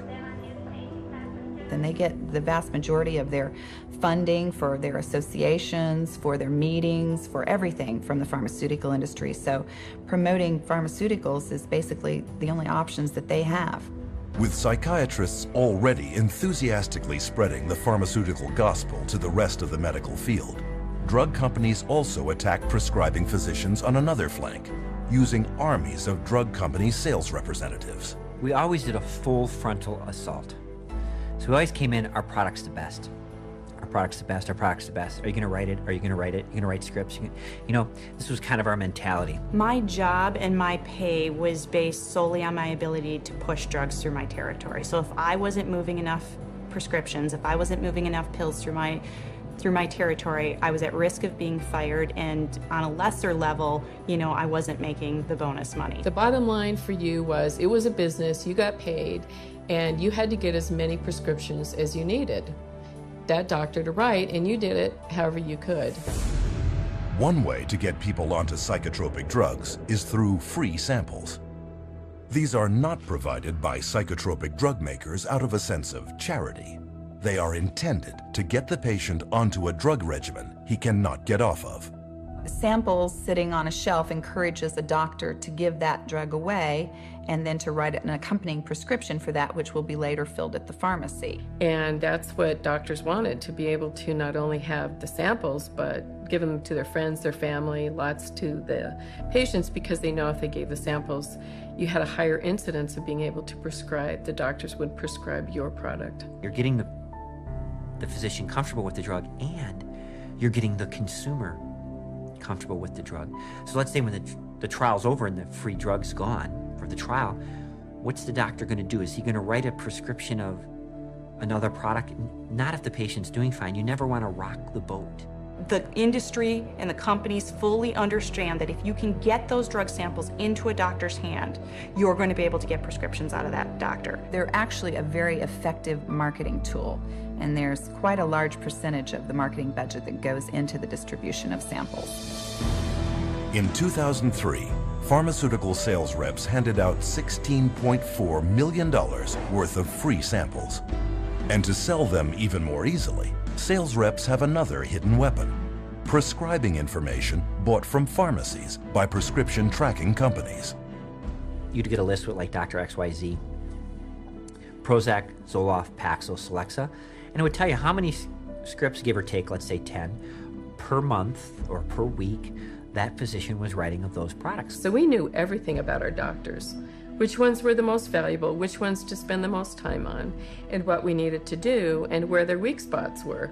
So it was very valuable in that you frequently, as the sales rep, knew better what the doctor was actually doing than the doctor did himself, because he wasn't tracking his own prescriptions.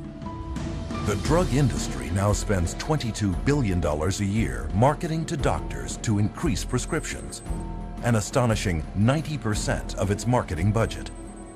And this investment has paid off. Today, psychotropic drugs are a multi-billion-dollar business, with over 2/3 prescribed by general physicians. But psychiatrists are the ones at the forefront, spreading the word. And when the use of psychotropic drugs is questioned or gets bad publicity, paid psychiatric opinion leaders deflect attacks and discredit critics. Or they may simply use their position to make the problem all go away. Case in point, psychiatrist Dr. Daniel Casey, chairman of the first FDA advisory committee that met in 1991 to decide if a warning label about increased risk of suicide should be added to the label of Prozac. At the hearing, family member after family member came forward to show how Prozac had damaged their children and loved ones. In the end, however, Dr. Casey and his colleagues voted against the label, citing a lack of evidence.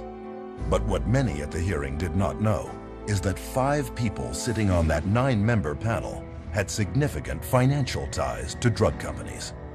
Casey himself became chairman of an FDA advisory panel that voted to approve another antidepressant, Zoloft, later that same year, and soon became one of Zoloft's most sought-after speakers. But the corruption goes beyond even psychiatrists at the FDA. Directors of major psychiatric institutions are likewise paid handsomely by pharmaceutical companies, such as the deputy director of the New York Psychiatric Institute, who one year received $140,000. Even government agencies are not immune from conflict of interest. In 2006, the state of Texas sued drug maker Janssen for flying the state's own mental health officials to other states throughout the nation to promote its drug Risperdal. Included were perks, travel expenses, and speaking fees. Even at the federal level, the chief of geriatric psychiatry at the U.S. National Institute of Mental Health was convicted that same year for accepting and failing to disclose over $250,000 from drug companies in exchange for consultations, retainer fees, and travel expenses. The result of these pharmaceutically paid doctor education campaigns is an explosion in psychotropic drug prescription, not just written by doctors, but by many others. I know some practitioners start people on drugs, on the antidepressants. There's unfortunately, a nurse practitioner that does it, and she's not supposed to. It's not in her protocol. Another nurse practitioner I work with has told me that she keeps doing it. It's gotten to the point where you have nurse practitioners, physician's assistants. There are times when that child doesn't even see a doctor. And we're seeing these prescriptions written for, and at best, the doctor may sign off on the bottom of that prescription. Medical professionals worldwide are handing out psychotropic drugs with seemingly few qualms because they have been assured that they are safe and necessary by the experts in the field, psychiatrists. The psychiatric community is completely responsible for the widespread use of psychotropic drugs. They're the ones writing the scripts to the large extent, and they're the ones that are proclaiming their supposed beneficial effects, and I think they're sketchy. The evidence isn't good, and the side effects are horrible. The psychiatrists are the facilitator of the diseases, and therefore the prescriptions. Today, even official psychiatric organizations do not contest that the partnership between psychiatry and pharmaceutical companies in promoting psychotropic drugs to doctors is significant and almost impossible to avoid. But early on, this partnership realized that promoting to doctors was not enough. How could they reach their target demographic, the end user, and drive them into doctors' offices to demand these drugs?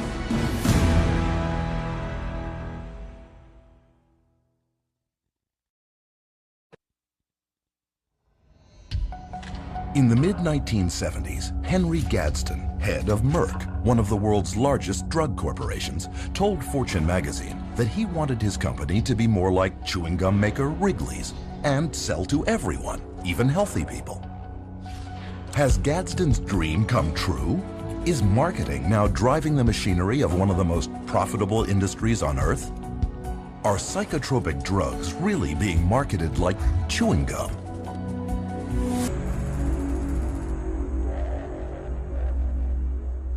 Psychotropic drugs are marketed on two fronts. The first is through sales campaigns aimed at doctors, psychiatrists, and other prescribers. And on a second flank, the drugs are promoted heavily to consumers, you. Until recently, however, it was rare to see a drug advertisement on television because, by law, drug companies had to list all side effects, a list far too long for a 30 or 60-second spot. But in 1997, drug company lobbyists pressured the U.S. Congress to relax this rule and allow them to mention only some of the side effects. With this simple change, advertising psychotropic drugs on American television suddenly became possible. And this opened the floodgates to a torrent of advertising, which soared from $595 million a year in 1996 to $4.7 billion today, an increase of almost 700%. The directed consumer advertising on television, they don't give that message that in order to be healthy, you need to be off drugs. They don't give you that message. They give you the message that, oh, you have a problem, you have an issue, here's a drug that'll fix you. And a lot of money is driving this message home. The average American television viewer now sees as many as 16 hours of drug advertising a year. The pharmaceutical industry reaches right into our living room on a daily basis and tries to convince us that we have this problem that they can solve with a pill.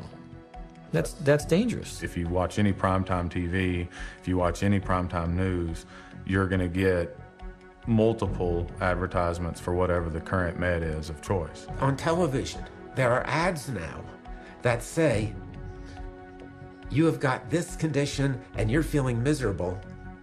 Ask your doctor to give you this pill. Take this pill, it's over the counter.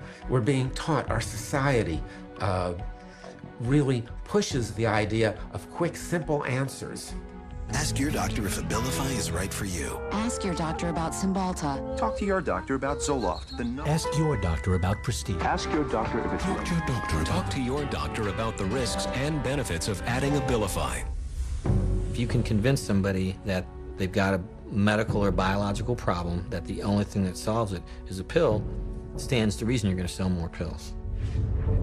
To see how effective this Ask Your Doctor marketing strategy is, one study sponsored by the National Institute of Mental Health in 2005 sent trained actors into doctors and psychiatrists' offices, claiming to be depressed and asking for a specific antidepressant. 50% of them received a prescription for the very drug they requested. And even if the actor did not ask for any psychotropic drug at all, he was given a prescription a third of the time. The doctors feel tremendously pressured to please the patient, to prescribe what the patient is asking for. Nobody likes being labeled as the doc who didn't do anything for me. The doctor is a businessman, and he knows that if he doesn't fulfill that patient's request, there's a probability that that patient will go elsewhere because he'll find somebody that's willing to prescribe that drug. It should be the doctor's choice. It should be the doctor's evaluation driving the use of any medication. It shouldn't be giving a patient the opportunity to see something on TV and come in and ask for it by name, because doctors then are immediately put in a situation where they feel pressured to pull out the prescription pad, whereas they should have come to that conclusion based on their actual clinical data. But getting the patient to walk in and demand psychotropic drugs for non-existent diseases has taken that power out of doctors' hands. And this has been done through psychiatric drug marketing campaigns that fill the coffers of media outlets. Drug advertising on television, for example, accounts for 55% of the pharmaceutical industry's direct-to-consumer advertising budget. And estimates show that if this television advertising were ever banned, prescription sales in the United States alone would plummet by $10 billion. Magazines and other print media also depend on pharmaceutical companies for much of their advertising dollars, over $1.8 billion a year. But is this a good thing? Do such massive amounts of ad revenue taint what we see in the media? You know, obviously the advertising pays for the television programs. So the real money is in the advertising, not in the television program. So that's where the money is. I don't know of too many magazines that want to run huge advertisements blasting the drug companies that are paying for the magazine on the next page. They're going to take a lot of heat, and people are going to pull their ads if they start doing that. So again, you have a huge conflict of interest at play with the mass media. This partnership between the pharmaceutical industry and the media also extends to public service announcements promoting psychiatric disease. Americans living with schizophrenia. Kids with ADHD or sometimes postpartum depression. Still dealing with depression? It could be your time for change.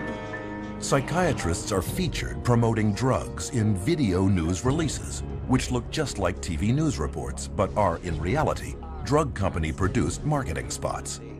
On news interviews, the experts furnished come from approved drug company speakers bureaus, and these psychiatrists rarely disclose their financial ties. As a result, mental health care segments in the media rarely deviate from the psychiatric party line. Psychotropic drugs are mentioned in movies and television, such as Prozac on the TV series The Sopranos, and Zoloft, a product placement in the film The Sixth Sense.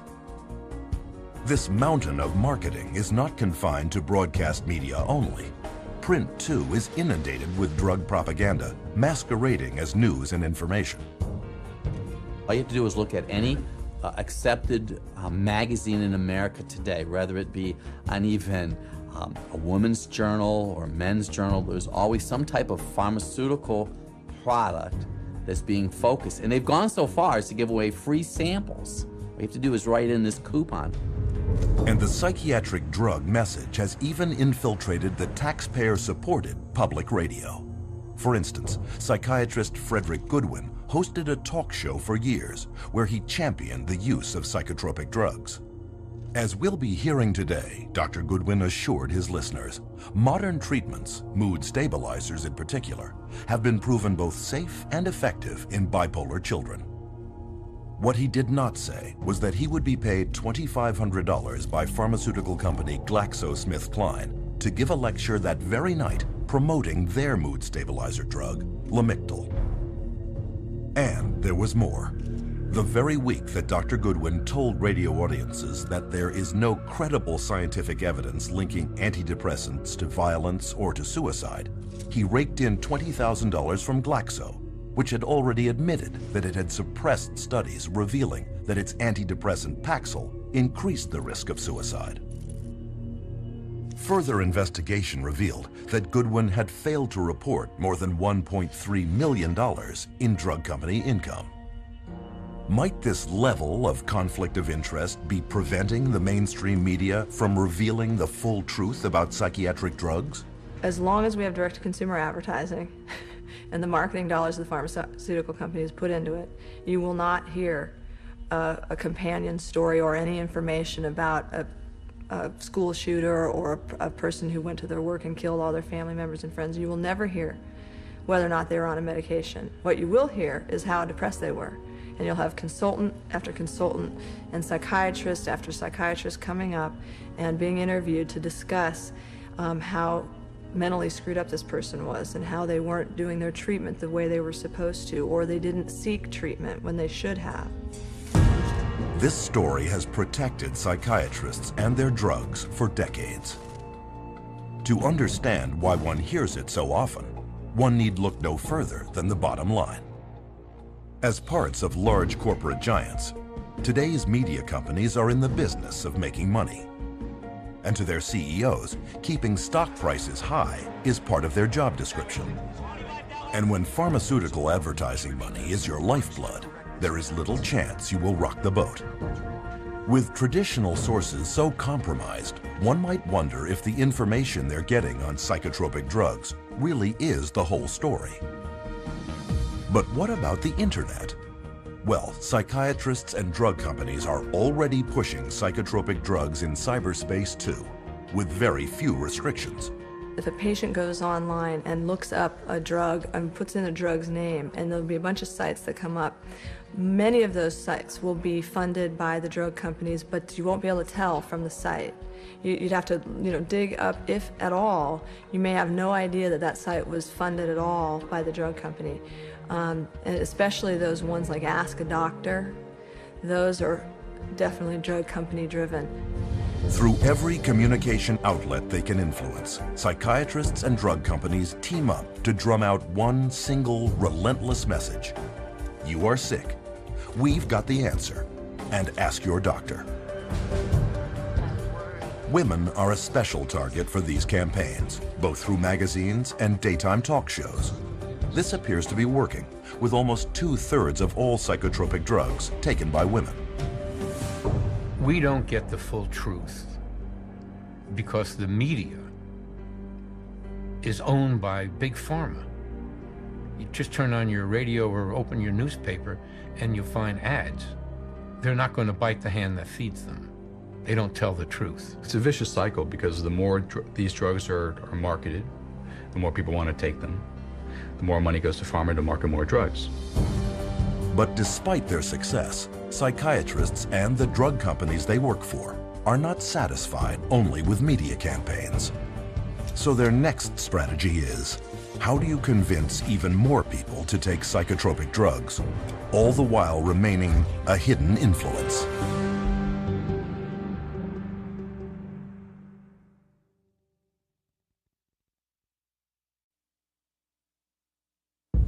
Billions are spent every year by drug companies to advertise their latest drug. These efforts are obvious. But are there hidden ways that psychiatrists and drug companies can get you to ask your doctor without your even knowing it?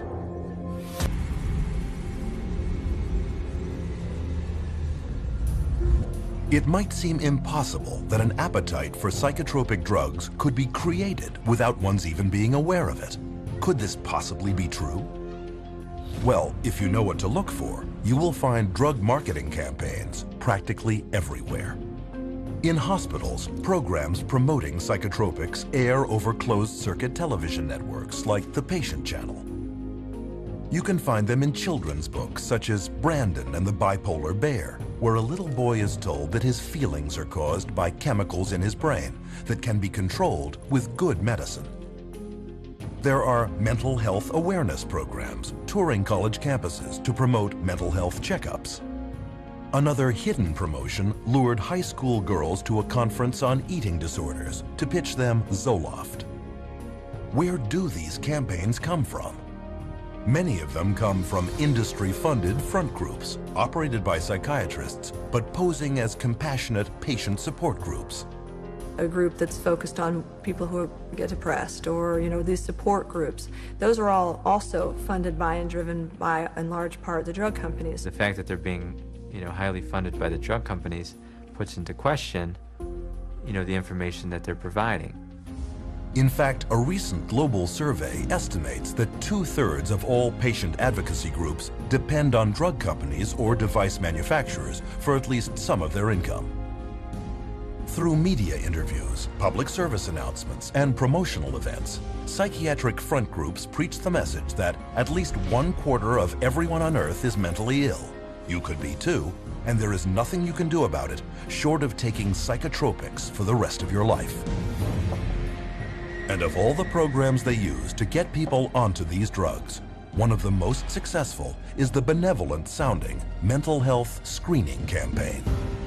But it all begins with psychiatrists and their very broad DSM-based screening questionnaires that cover common life situations such as sadness, nervousness, and occasional loneliness. Because the symptoms are so subjective and the way they decide to describe it, everybody's got depression.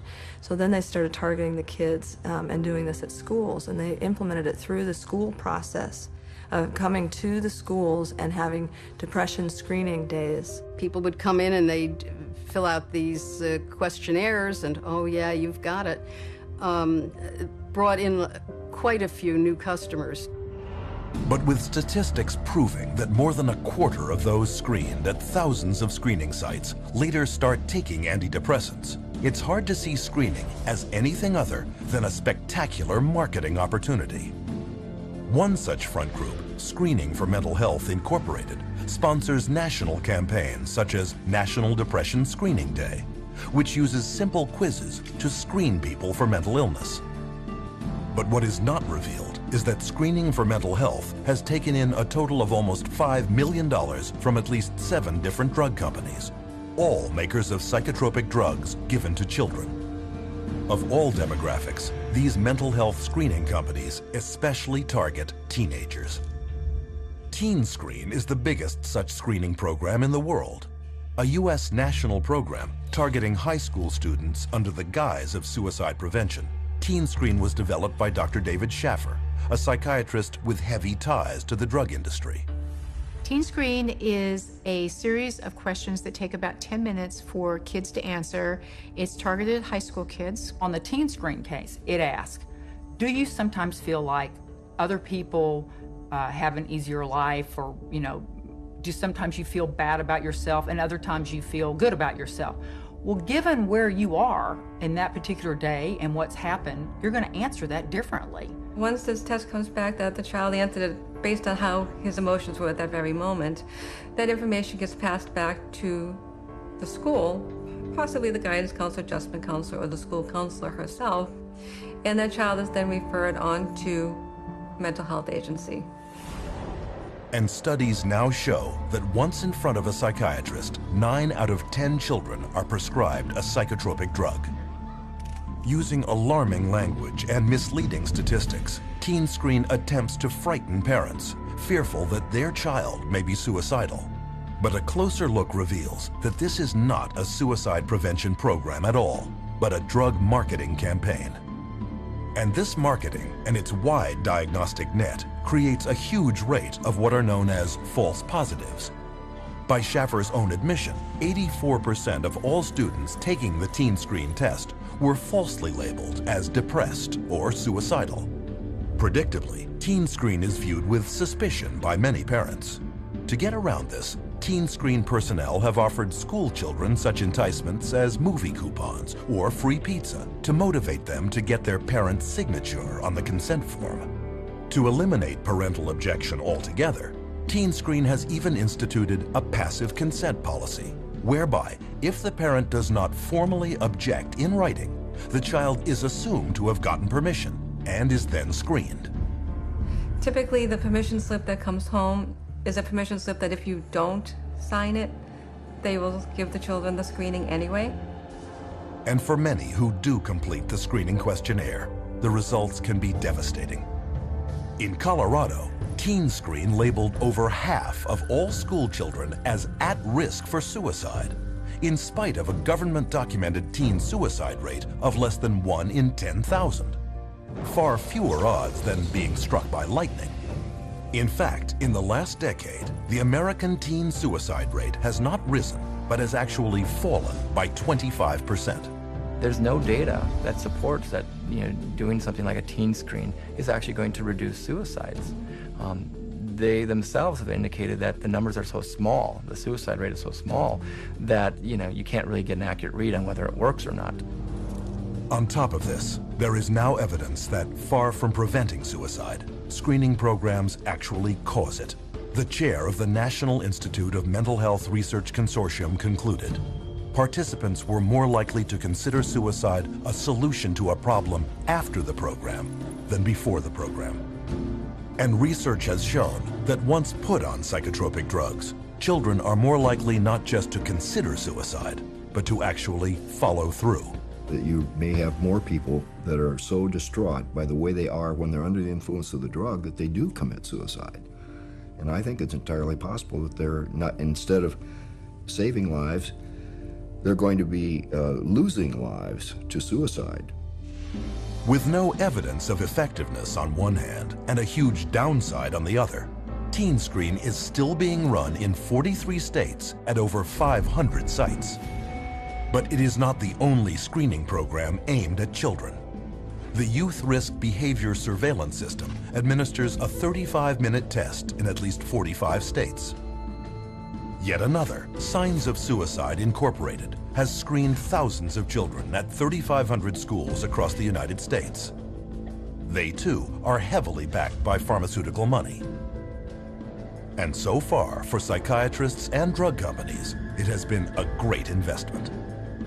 Throwing out a net in doing a typical teen screen or any type of mass assessment, we now have increased our client population tenfold by kids who need to be either seen by a therapist and or seen by a psychiatrist. The internet is another rich source of new prospects. Take, for example, the Patient Health Questionnaire, a 16-item checklist that allows anyone to diagnose himself with depression within 8 minutes.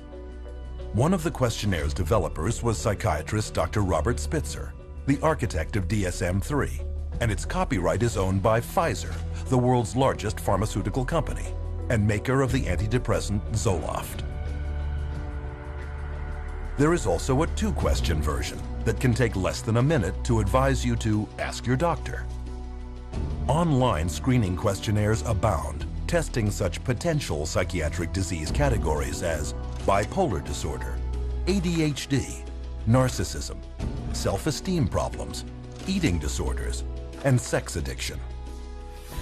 We all have ups and downs because that's what normal life is. If you administer the screening on those times where you have down, you're going to be labeled as having a mental health issue. Where if you took the same screening later, you may not be, but you've already been labeled that way.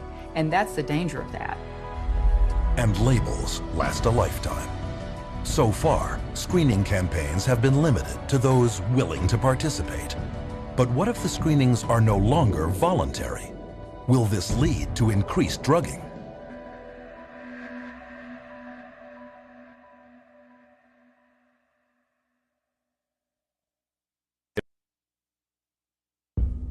Psychiatrists insist that a mental health screening would be beneficial for everyone. But is this true? And what are the risks?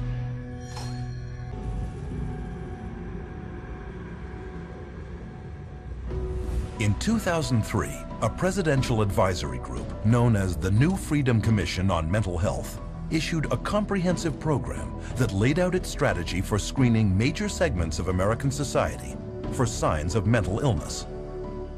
Some of their goals included programs creating early detection of mental illness, enlarging the role of schools in diagnosing and treating mental problems, and expanding the use of mental health screening beyond the psychiatrist's couch and into the offices of primary care physicians. It's going to screen the population for mental health, the whole population. They're going to do it by stages, starting with school children, of course. So far, mandatory mental health screening is not yet a reality, except for a few small segments of society. One of them consists of the most powerless and disenfranchised of them all, foster children. A child goes into foster care, they label the child with some kind of a psychological problem. The child is immediately sent to therapy. Well, the therapist will say, well, I believe the child needs to be on something. So they recommend that the child see a psychiatrist to have the drug administered. Out of the 60, 65 families that I see, easily 90% of the kids they have the mental health diagnosis to begin with. If they get it from a psychiatrist, it almost always comes with meds. And I think that we see identified as at-risk kids in the community, and we see some of the most intense situations, and a lot of them are on 4 or 5 different meds. I've seen children that the day they're taken out of their parents' custody and placed into state custody, actually seem happy, healthy, vibrant, energetic. And then, 2 months later, after they've begun taking these medications, they are very slow. They are zombie-like, is the best way to describe it. Today, all children entering Texas's foster care system receive mental health screening. The result? 60% of the state's foster child population is diagnosed and put on at least one psychotropic drug, including some children as young as 3 years old. And it is worse in other states. In Massachusetts, for example, 2/3 of children in state care are being treated for mental illness. Nationally, foster children are being drugged at over triple the rate of children in the general population, such as in the case of 7-year-old foster child Gabriel Myers, on 2 powerful psychotropic drugs, one carrying an FDA warning for causing suicidal thoughts in children when he hanged himself with a shower hose. Another market segment is active duty soldiers who are routinely screened at military clinics, labeled with a mental disorder, and given powerful and potentially violence-inducing drugs. Iraq wasn't like Vietnam. There weren't illegal drugs everywhere. But there were drugs everywhere because, every guy on post, they knew all they needed to do was go down and see the combat stress unit, the shrink, and he was the drug dealer on post for us. Almost everybody that saw the body or experienced the event were put on some sort of psychotropic medication. Some bases where my friends were at, my fellow veterans were at, everyone, the whole platoon was on drugs. I would say about 75% of active duty military is addicted to some type of psychotropic drug. You could walk around a military barracks and you ask someone for some Prozac and somebody's got some Prozac or some Xanax or some Zoloft. I've got friends who were in the Army with me who are now dependent on Zoloft and psychotropic drugs just because they got used to it in Iraq and they didn't ever want to get off it, and now they're dependent on it and addicted to it. We have huge numbers of military people on antidepressants, and instead of the suicide rate going down, which you'd expect if the drugs were effective, the suicide rate is going up. This last January, we had more soldiers commit suicide than we had die in combat. And what's not being brought out much yet is the fact that the large majority of these soldiers were on these drugs. We're drugging the military at a rate we've never, ever seen before. And this is just the beginning. Military mental health screening programs are planned for 43 clinics in 15 bases throughout the United States, Germany, and Italy. Studies reveal that as many as 12% of those serving in Iraq and 17% in Afghanistan are on some type of antidepressant or sleeping pill. A total of 20,000 service members. But this number pales in comparison to the number of pregnant or postnatal women that could be drugged should mandatory psychiatric screening laws for them come to pass. And when a woman is pregnant, right during the pregnancy, specifically right afterwards, her hormones are changing and sometimes raging. And to screen them and call it mental illness, if they have any type of emotional issues in any way, shape, or form, is utterly ludicrous. Even without laws mandating it, expectant mothers may be screened for mental illness and not even know it. Here are some women interviewed coming out of their doctor's offices. Have you ever been screened for mental illness? I have not been screened for mental illness. No, I've never been screened for any mental illness. I don't remember any pre-screening. I have not been. No. No? Have you ever been screened for any mental illness? No, I have not been screened for any mental illness. Did your OB/GYN or gynecologist have you fill out a questionnaire that contains psychological questions? Yes, my OBGYN did give me a questionnaire that has psychological questions. I've never been screened for mental illness. Yes, I would say the first time I went to see my OBGYN, I did fill out questionnaires about even family medical history, my mental state. I've not been screened for any mental illness or depression. I took a questionnaire at my 6-week checkup, and it basically asked me about if I was crying, if I felt depressed. Yeah, it was a questionnaire about depression. If you're depressed, or if you had any history of depression. Are you happy with your normal day? Are you happy about being pregnant? Or have you ever hurt yourself? Or are you happy? If I feel like hurting someone, if I was angry. Do mental illness run in your family? You know, it was very noticeable to me after the pregnancy that they're actually fishing for the postpartum depression. When I was pregnant with my daughter, before I had her, I had to take postpartum depression medicine from my 7th month on to my 9th month. And where is this screening leading? To programs like a little-known drugging scheme originally formulated in Texas in 1995 called the Texas Medication Algorithm Project, or TMAP. TMAP is a program that was originated starting in the 90s, a collaborative group of doctors from University of Texas and the Texas Department of Mental Health and Mental Retardation. And what it was supposed to do was come up with the best practice for treating mental illness. Using research funding from 11 different pharmaceutical companies, this panel, dominated by psychiatrists, created a step-by-step flowchart that requires the prescribing of only the latest and most expensive psychiatric drugs for patients with mental problems. And if one psychotropic didn't work, doctors were obligated to try another expensive one. And if none worked, the next step would be electric shock treatment. But those running TMAP were hiding a major conflict of interest. They didn't disclose that the researchers that were all involved in creating this, almost every single one of them had financial relationships with the pharmaceutical companies. But Texas isn't the only state with problems of corruption. Alan Jones was an investigator in the office of the Pennsylvania Inspector General. I learned that these monies were all coming in to the state to support and to promote a program called TMAP, the Texas Medication Algorithm Project. And so my concern was piqued very quickly that there was at least one state official who might be inappropriately receiving and dispersing monies from drug companies. They called it PenMap, but it was based entirely on the TMAP model. Also very quickly, I learned that there were other state employees who were serving on advisory boards financed through various pharmaceutical companies, and other state employees who were accepting honorariums personally, directly, from drug companies for speaking in their state capacities or official capacities. That's a felony in Pennsylvania. I saw there was a much bigger picture and attempted to surface that bigger picture and was consistently told to back off. I was told that drug companies write checks to politicians on both sides of the aisle. Back off. You will not expand this investigation into the drug companies. Continued to press the investigation, much of it on my own time at this point.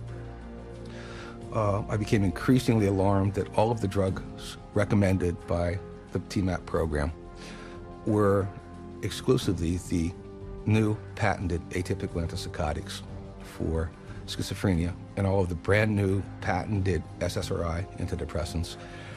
None of it added up. When it became obvious to me that my investigation was not going to be permitted to continue, and it became obvious to the Inspector General's office that I was not going to stop, I was removed from lead investigator on the case. They threatened me with loss of career, with loss of job, with loss of reputation, essentially. Despite the investigation resulting in the conviction of Pennsylvania's chief pharmacist, TMAP and offshoots like PenMap spread throughout the country, generating billions of dollars in drug sales. But the psychiatric gravy train comes at great public cost. In 2001, TMAP and its children's equivalent CMAP bankrupted the Texas Medicaid program and the state's mental health and prison systems. So, what do we see in the final picture? a government-run, taxpayer-funded mental health screening program wherein every person judged by psychiatrists to have a mental illness is given powerful, dangerous, and expensive psychotropic drugs. And if they don't work, electroshock treatment. They're going to start with school children on the New Freedom Initiative. Then they're going to move it to senior citizen nursing homes. Then they're going to move it to, of course, military. And then parents. By the time you're 18, you've been screened in utero when you were an infant. You were screened as an infant when you first came out. You were screened in your daycare. You were screened then at school. You were screened at the pediatrician's office. You're screened in high school. You're screened over and over again. And to sit there and pass laws requiring that people be screened and drugged based on screening under state law or federal law is really, it's criminal. It should not be done. They're marketing this madness all over this country, and we are actually becoming an example for the rest of the world. So we're, again, the poster child, if you will, and so the rest of the world's spending more and more on drugs. I don't know that there was ever a time in the history of the world where people have been drugged to the extent of what we're seeing today. The reality is, if you look at the overall picture, I don't see these drugs helping us make a better society. We see it in the military, we see it in our children, we see it in the schools. These drugs are not working to make a better society. And with hidden mental illness marketing campaigns at full tilt, what happens to patients once diagnosed and delivered into the psychotropic drugging machine?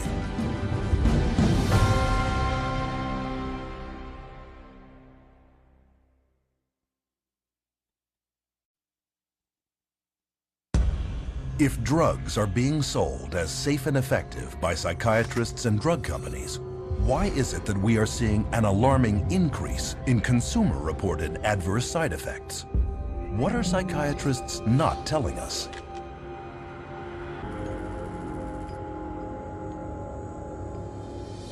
All drugs create biological changes in the human body. In mainstream medicine, those changes that are intended are called main effects. Those that aren't are called side effects. No drug is without effects, side or otherwise. But with psychiatric drugs targeting delicate brain processes, all effects, even main effects, can be hazardous, unpredictable, and sometimes irreversible. All these medications that are apparently supposed to act as a magic pill, they're finding all of them have side effects that, could put the patient in harm's way just as well as it could help them. So, just what are these drugs doing, and how do they work? To find out, you should be able to locate much of this information in the drug's package insert, or PI. Contained in this insert is the mechanism of action, the drug maker's explanation for how the drug works on the body. Take, for example, antibiotics, drugs used for over 50 years as a cure for infectious diseases such as tetanus, tuberculosis, and strep throat. Its mechanism of action is well known. Antibiotics prevent the cellular activity of bacteria, thus inhibiting its growth or killing it altogether. But with psychotropics, drug makers say on their own package insert that their mechanism of action is unknown. Most of the medications that are given to clients, whether they're SSRI medications or they're antipsychotics, a lot of the pharmacology of these medications, they don't even know how they work in the first place. But it has been noted that there is one primary side effect of psychotropics that is common to all. Most medication and psychotropic medication, I've noticed, tends to flatten things, so that while you're decreasing the depression, you're also decreasing the joy. And so you're minimizing what it means to be human in the service of avoiding dealing with a problem. They can't connect to the world around them. They feel like there's no feeling, which is, you should have some feeling there. All that's doing is really numbing them down, and they're not doing the work that they need to do to resolve that issue that's going on somewhere internally. But the numbing of emotions is not the only way psychotropic drugs affect the user. Each of the 5 main classes of psychotropics has side effects of its own. Typical antipsychotics such as thorazine are powerful chemicals originally designed to shut down the central nervous systems of mental hospital inmates. They are now mainly used on people with serious mental problems, and they can cause feelings of helplessness, deterioration of the mind, neurological damage, dementia, trembling, twitching, and damage to internal organs, to name a few. Anti-anxiety drugs such as Valium and Xanax are prescribed for nervousness, anxiety, and panic disorders. They can cause patients dissociation, cognitive impairment, increased aggression, fatigue, hallucination, and acute amnesia. They've got foggy thinking, they're bloated, they have weight gain, they're now diabetic. It's one symptom after another, all caused from the drugs that they're taking, and they don't realize it. Stimulant drugs like Ritalin, Adderall, and Concerta are mainly used for people with so-called attention problems, such as attention deficit hyperactivity disorder. These drugs are very addictive and can result in stunted growth, weight loss, manic behavior, heart palpitations, neurological tics, cardiac arrhythmia, gross brain shrinkage and malfunction, anxiety, insomnia, violent behavior, and even sudden death.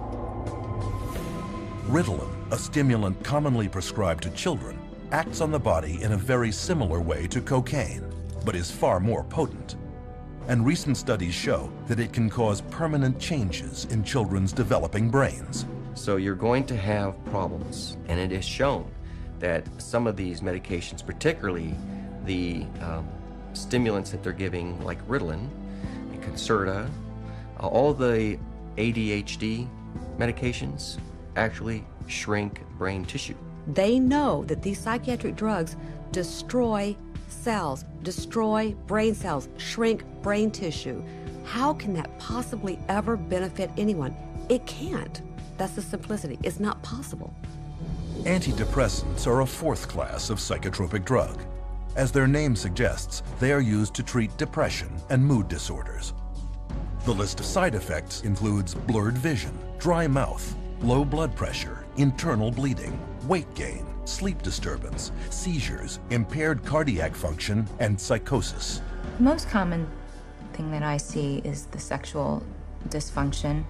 So women having a hard time reaching orgasm or just finding that their libido is lower. And I see that with men as well. And the second most common thing I see is weight gain. I have to say it is not terribly uncommon to see a 40-pound weight gain with antidepressants. One study found that Paxil, a leading antidepressant, increases the risk of breast cancer in women by 7 times.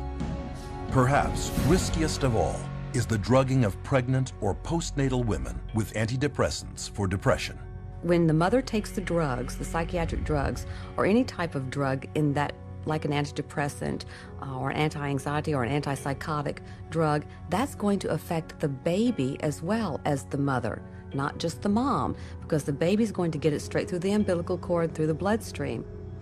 The drugging of pregnant women has led to a 20 to 30% hazard of preterm birth, brain damage, and lower fetal age at delivery, and nearly triples the risk of severe birth defects. And the antidepressants have been shown to cause something called PPHN, which is a heart problem in newborns. And I think it's criminal to be giving medications to women knowing that their babies are going to be at risk. When mom takes Paxil, she can have a baby born with sometimes they have the limbs are missing. It's called limb reduction. They can have cleft lip. They can have serious heart defects, missing chambers, or the arteries in the wrong place. And also can be born with the organs growing outside of the body. And these are just a few of the many, many side effects of psychotropic drugs. Among the top 3 best-selling antidepressant drugs, called SSRIs, there are 1,817 possible side effects associated with Prozac, 2,194 with Zoloft, and 2,497 with Paxil. Interestingly, among these is the worsening of the exact same symptoms the drugs claim to address. They cause depression. They cause suicidal tendencies and ideologies. So they cause a lot of the very exact symptoms that they're supposed to be correcting. They're being treated for depression with a product that's going to create depression. They're treating for a psychosis with something that's actually going to create or has the potential of creating a psychosis. Atypical antipsychotics, one of the newest classes of psychotropic drugs, are used mainly on adults and children diagnosed with bipolar disorder. They are also known as mood stabilizers. Though launched with storied claims as miracle drugs with little or no side effects, atypical antipsychotics have recently been exposed as creating severe weight gain, diabetes, coronary heart disease, acutely irregular muscle movement, pancreatitis, and delirium. Though the new antipsychotics were originally approved only to treat schizophrenic adults, over a 7-year period, prescriptions for children jumped 5-fold to an estimated 2.5 million prescriptions. And this drugging is coming with serious consequences. You know, I've seen kids who have had significant weight gain on some of the antipsychotics, where they were pre-diabetic. You know, they've had, you know, changes in some of their cardiovascular functioning. So there are potentials to really damage the child's health. When you get drugs that you're giving to kids that we know cause extreme weight gain and attack the liver, attack the kidney, that have long-term results, these children that we're giving them today, this medication, we may be doing, you know, kidney dialysis for in 10, 15 years. And it is not only children that can be affected. It has been estimated that psychotropic drugs are to blame for over 16,000 traffic accidents every year in the United States. And this study only looked at drivers 65 and older. And what happens when these unwanted side effects surface? Usually, the psychiatrist will prescribe yet another drug. It's called polypharmacy. It's just, you know, adding additional, you know, if the first drug doesn't work, you add a second drug. If you have an adverse side effect from a drug, then you add another drug to deal with the adverse side effect. And then let's say they start an antidepressant and now they can't sleep. So in order to counteract that, they'll be given a sleeping pill. Then a tolerance builds up. So they might now need another drug because they're now at a tolerance level of the first drug that it's no longer creating the, quote, expected or helpful result. It's not uncommon to see people 5, 6, 8, 9, you know, psychotropic drugs.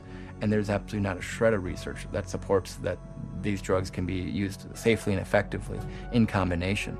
Consider tardive dyskinesia, a movement disorder entirely caused by psychotropic drugs. For 20 years, beginning in the 50s, psychiatrists failed to inform patients about the link between tardive dyskinesia and antipsychotics, such as Thorazine and Haldol. By the time psychiatrists admitted the truth about their pills, thousands had been permanently crippled. Even today, tardive dyskinesia has developed in 73,000 older adults, and drug-induced Parkinsonism has appeared in 61,000 more. But this class of psychotropics is far from the exception. Reports are now surfacing that today's atypical antipsychotics and antidepressants, such as Zoloft, are causing widespread tardive dyskinesia, sometimes within months of first use.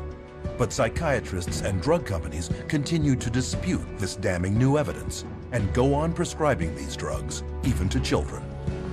But of all the side effects experienced by users of psychotropic drugs, the most horrendous may be an intense inner agitation and restlessness known as akathisia. These drugs can cause something called akathisia, which causes people to become very agitated and actually a little nuts, you know, a little off balance. And they'll do things that they never would have done before, things that are totally out of character. This is a normal person without any history of auditory hallucinations, and all of a sudden they'll say there's voices telling them this is the only way to stop the pain, this is the only way is to kill themselves. Had patients tell me that they never, ever, ever had one single thought about suicide in their entire life until they started on the drug. An estimated 10 to 25% of SSRI antidepressant users, close to 7 million people in the US, experience akathisia. And Psychiatry's Diagnostic and Statistical Manual of Mental Disorders even admits the connection between psychotropic drugs, akathisia, and suicide. The statistics back this up. the suicide rate of the general population is less than 11 for every 100,000. But for every 100,000 people taking SSRIs, the suicide rate jumps to 718, over 65 times more. And yet, we are told daily by psychiatrists and drug companies that psychotropic drugs actually prevent suicide. So, what are we to believe? One can start with the drug company's own warning letters to doctors, or unpublished data for the antidepressant Effexor, or an analysis of Prozac using the FDA's own statistics, or even a British House of Commons report on Zyprexa. Of course, not everyone commits suicide, but the huge volume of other side effects can be horrendous. The medication that the psychiatrist prescribed me made me feel awful. Constant headaches, constant nausea, wanting my skin to turn inside out, just feeling like bugs were crawling all over me all the time. It made me feel like all slow and like sluggish and stuff. Like, and when somebody would ask me something, it would kind of like take a minute, like, what? These drugs have affected my heart. They have affected my liver. Weight gain one time, hit like 40 pounds. These thoughts come over me like I wanted to kill I wanted to really hurt somebody. It just sucks all the life out of you. So you're like a body, like a machine. I didn't want to live. I didn't have the desire to live. I felt miserable. You just can't live, you know? You'd just rather die. Because there's no living when you're hallucinating every day. I actually tried to commit suicide with my psych meds. At some point when you realize that you are really just existing, you're not living, at some point you realize you need to take the risk to get off. But what about those who say psychotropic drugs really did make them feel better? That for them, these are life-saving medications whose benefits exceed their risks. Are psychotropics actually safe and effective for them? So what ends up happening is that someone feels good for a while, and then very often they have to have their dose increased, and then they feel good for a while, and then they might have to have it increased again, or maybe they'll switch agents. So it's that kind of a story if you're not actually getting to the root of what's going on. I think the research is pretty clear that then all of a sudden starts to change, and you start to have a supersensitivity to being depressed, in which case then they become more depressed, and then they're chronically depressed. And there is ample evidence that if the short-term side effects of psychotropics don't get you, the long-term effects will. Psychiatric drugs are toxic to the body.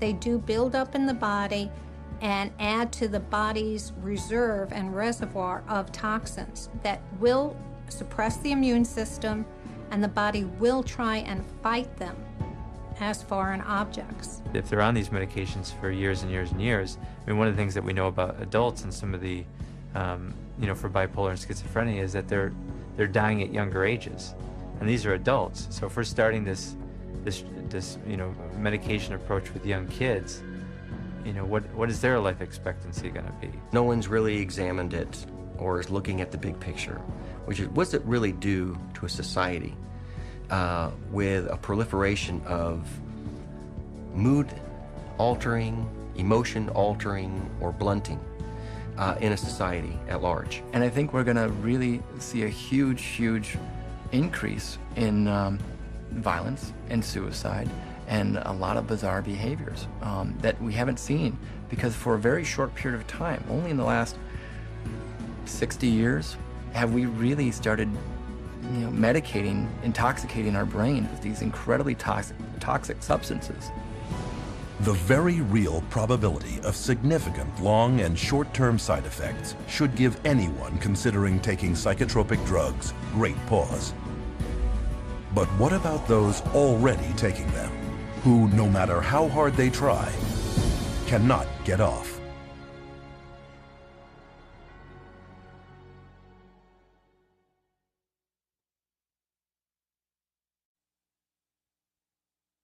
Psychotropic drugs have long been noted for having a multitude of physical and emotional side effects that many simply cannot live with.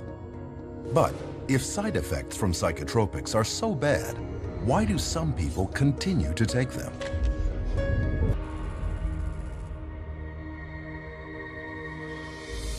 Psychiatrists, drug companies, and even government agencies are entrusted with the safety of the drugs they put on the marketplace. And while they will reluctantly admit to most side effects of psychotropics, there is one more that they almost never mention. Every single one of these drugs are addictive, psychologically and or physically addictive. They change your body's makeup, you change your body how it reacts to things. And so even though people, in their psychological state, they may be over their depression, they physically will need that drug still. And so that becomes the complication of getting them off. I have people come to me on a weekend, they've run out of refills, and they say to me, if I don't take this drug, I'm gonna get sick. If I don't take this drug, I'm gonna get sick.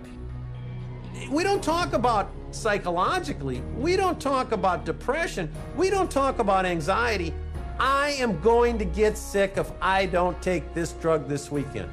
It has nothing to do with psychology. But listen to what some psychiatrists questioned at a recent APA conference had to say about addiction. How addictive are psychiatric drugs? They aren't. Only benzodiazepines. They're not addictive at all. Antidepressants are not generally considered addictive. SSRIs are not addictive. Antipsychotics, they don't cause addiction. Major tranquilizers are all safe as far as addiction is concerned. The drugs that most of us are using in neuropsychiatry are not addictive at all. So who's right? To find out, we need look no further than former patients with first-hand experience. The psychologists and psychiatrists, I went to both. They never told me that they would be addictive. They would cause me to have these thoughts. For sure, the psychiatric drugs I was on was addicting. Within six months to 9 months, I was hooked. Boy, Xanax had a hold of me. I mean, I was going through a bottle of pills every 3 or 4 days. I lost my job over it.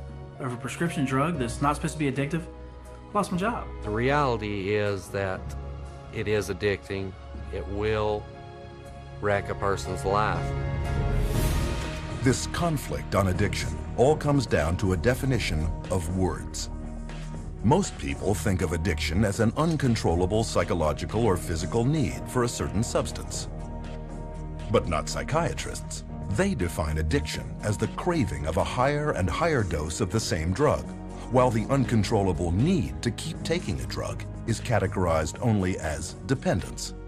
This is why psychiatrists will not admit that their drugs are addictive.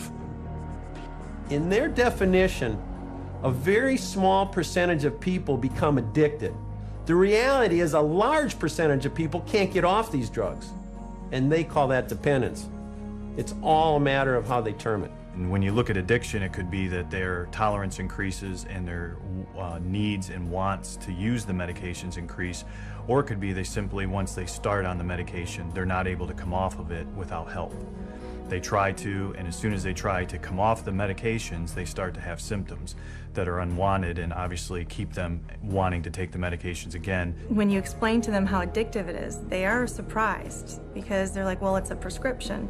So I do believe that a lot of people don't really know how harmful these meds are. They don't view them as dangerous as some of the street drugs. But many psychotropics have become street drugs, especially the class of drugs given to children diagnosed as having inattention or hyperactivity. Stimulants such as Ritalin, Adderall, and Concerta are so habit-forming that they are listed by the U.S. Drug Enforcement Administration as Schedule II drugs, highly addictive substances on the same list as morphine and cocaine. Biochemistry and pharmacology of Ritalin is exactly the same as that of cocaine, except for the speed of onset. The similarity between Ritalin and cocaine becomes obvious when considering the major problem of stimulant abuse in our schools, where tablets of Ritalin and its chemical cousin Adderall are taken recreationally by kids in schoolyards. Some of my friends took Ritalin and Adderall just to get high, like that I've known throughout the years. Kids will chop that stuff up with a razor blade. It's pure, man. Pure drug, you know, that's why kids like it. They'd chop it up with a razor blade and snort it. My cousin Sammy had this Ritalin and we would eat it and we'd be able to stay up all night and play video games. It was pupils would dilate. It was just outrageous. Matter of fact, in 8th grade, I got kicked out of school 3 days before it let out for selling Ritalin and actually snorting lines in the back of the classroom. So yes, sir, it definitely caused me some problems there, and I definitely had people buying them from me. Yes. This is no small problem. In 2006, researchers discovered that more than 7 million Americans had misused stimulants, with 75,000 American teenagers and young adults becoming addicted every year. Beyond just addicting its users, stimulants are also well known as gateway drugs that lead to further addiction to such street drugs as cocaine, heroin, and methamphetamine. When you provide drugs in a manner which most of our children are being provided drugs at an early age in life, only prepares that child to be on more drugs as they get older.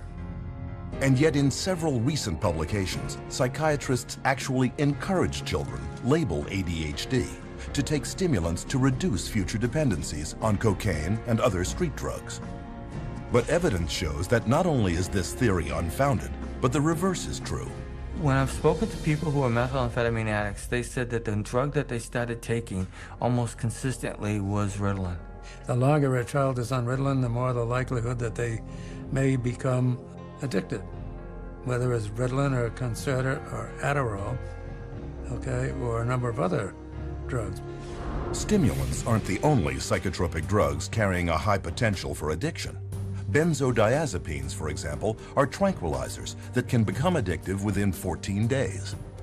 Take, for example, the benzodiazepine Xanax, which after only 5 years on the market was producing 1.5 million addicts every year. And getting off can be very difficult. Symptoms of Xanax withdrawal include shakiness, loss of appetite, muscle cramps, memory and concentration problems, insomnia, agitation, panic, and anxiety. Some of the psych medicines, particularly the benzodiazepines, are some of the most addictive drugs there are in terms of the persistent withdrawal anxiety that these drugs cause. I have been in the position of having to withdraw a number of people from benzodiazepines that I didn't put on them, obviously. And it's difficult. It's really difficult. Prescription benzodiazepines, I think, are much more dangerous and much harder to come off of for the patient than the street drugs are. But survivors will tell you that benzodiazepines are not the only class of psychotropic drug that is extremely hard to withdraw from. I had about a 10-year time frame in my life where I abused both street drugs and prescription drugs. And the drugs that were the hardest to come off of, in my opinion, were the psychiatric medications. And I mean worse to come off of than a drug like heroin. Withdrawal symptoms from the psychiatric drugs just made my mind go crazy. I couldn't think. I couldn't form coherent thoughts whatsoever. I was racing. I had highs and lows, ups and downs, hot and cold sweats. I went through seizures. I was sweating with night sweats so bad I was wetting my bed just with sweat. I had tremors really bad. I mean, I joked that I looked like I had the end stages of Parkinson's disease, but you couldn't even hold me still when I was going through withdrawals. My legs would shake. I couldn't sleep. No one in the world should have to go through what I went through, in my opinion, and I wouldn't wish it on my worst enemy. Even newborns born to women taking psychotropics while pregnant can undergo withdrawal. These infants could experience irritability, hyperactivity, abnormal sleep patterns, vomiting, diarrhea, and failure to gain weight. But it is the amplification of certain side effects caused by withdrawal from psychotropics that can have a disastrous effect on the individual. Now the person stops taking the drug, and the effects of the withdrawal or the effects of stop taking the drug are increased and amplified symptoms like the depression or suicide ideas, or etc. They have tremendous mood swings. They invariably get violent. And they cannot control their emotions. You're very depressed, you're suicidal, you're hallucinating, you're psychotic, you're crazy, you're manic when you stop taking your medication. This is why improper withdrawal from SSRI antidepressants in particular has been shown to trigger mood swings and uncontrollable anger, which have been implicated in many recent killing sprees. In May 1998, for example, 15-year-old Kip Kinkle had just stopped taking Prozac when he shot and killed both his parents, then went on a shooting rampage at his Oregon high school, where he murdered 2 more and wounded 25. In November 2007, Pekka Erik Ovinen shot and killed 8 at his school north of Helsinki, Finland. Earlier that fall, he had either reduced or stopped using the antidepressant he was prescribed for social anxiety. Valentine's Day 2008, Northern Illinois University, Stephen Kazmierczak walked into a crowded lecture hall and opened fire, killing 5 and wounding 18. A few weeks earlier, he too had abruptly stopped taking his antidepressant. But rather than acknowledging that tragedies such as these are the result of withdrawal from highly addictive psychotropic drugs, the customary response of psychiatrists is to blame the lack of the drug for what they claim is the return of the mental illness. When a psychiatrist says that, well, the reason why they're feeling that way when they get off the drug is because, see, that shows you how bad they really need the drug. Here's the deal. There's no way that that's true. The reality is, when they stop the drug, they get depressed or they have withdrawal effects of various types. And the reason they're having those effects is because it's a withdrawal effect from the drug. All you need to do is you need to sit down and listen to anyone who's been on these medications and wants to come off them. And you listen to their story, and you listen to what they're going through, why they want to come off of them. And that's it. The conversation stops. The debate ends. My name is Robin, and currently I am withdrawing from lorazepam, and I am at the 0.4 milligram dose. There we go. Today, I was totally exhausted. I've had 4 nights, 2 nights of insomnia, and then a good night's sleep, then 2 nights of insomnia. I was just hoping that I can sleep better tonight. Didn't sleep good last night. Well, as you can see, today I don't care. I did not get ready, and my wave went down. I'm down in the valley today. One of the side effects or withdrawal symptoms for lorazepam can be night sweats or hot flashes, a little lightheaded and kind of dizzy, anxiety, sore throat, weepy, very, very tired, grouchy, just overwhelmed, distraught, distressed. I began to experience suicidal thoughts.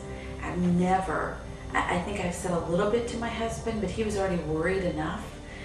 This is really the first time I'm saying something about it.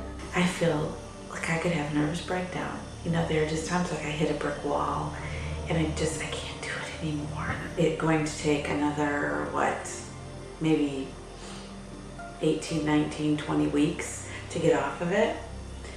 And that is very overwhelming to me. I'm weary today. And this is how I used to be for many weeks with lorazepam. And that's the hardest thing, is you are trapped into living it out the way you have to live it out in order to be safe. So that's frustrating. I just want my life back. And that's where I am today. It took months for Robin to wean herself off just one of her psychiatric drugs. And addiction specialists agree that slowly withdrawing is the only safe way. You just can't cut people off from these drugs. Sometimes it can take up to a year or more, depending on the person and how long they've been on the drug and how we wean them off. You can't stop these drugs cold turkey. No. I would never advise anybody to just stop them. They need to be under the care of a medical practitioner. When some of my patients come in and they talk to me about getting off of psychiatric medications, I really caution them not to just stop their drugs cold turkey, because that can really send them into a tailspin. The data is right there. It's going to cause the symptoms that it causes. It's going to have withdrawal effects. And they know it. There's not a psychiatrist that doesn't know it. And yet psychiatrists tell us that psychotropic drugs are the only way to keep people from insanity and alleviate mental distress. But is this really the case? Or are there other choices, effective, inexpensive, and drug-free, that could accomplish all the empty promises left broken and unfulfilled by psychiatry?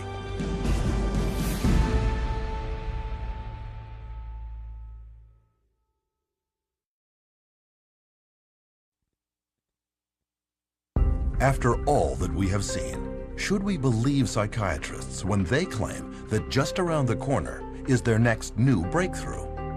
And if psychiatry isn't working, where do we go from here?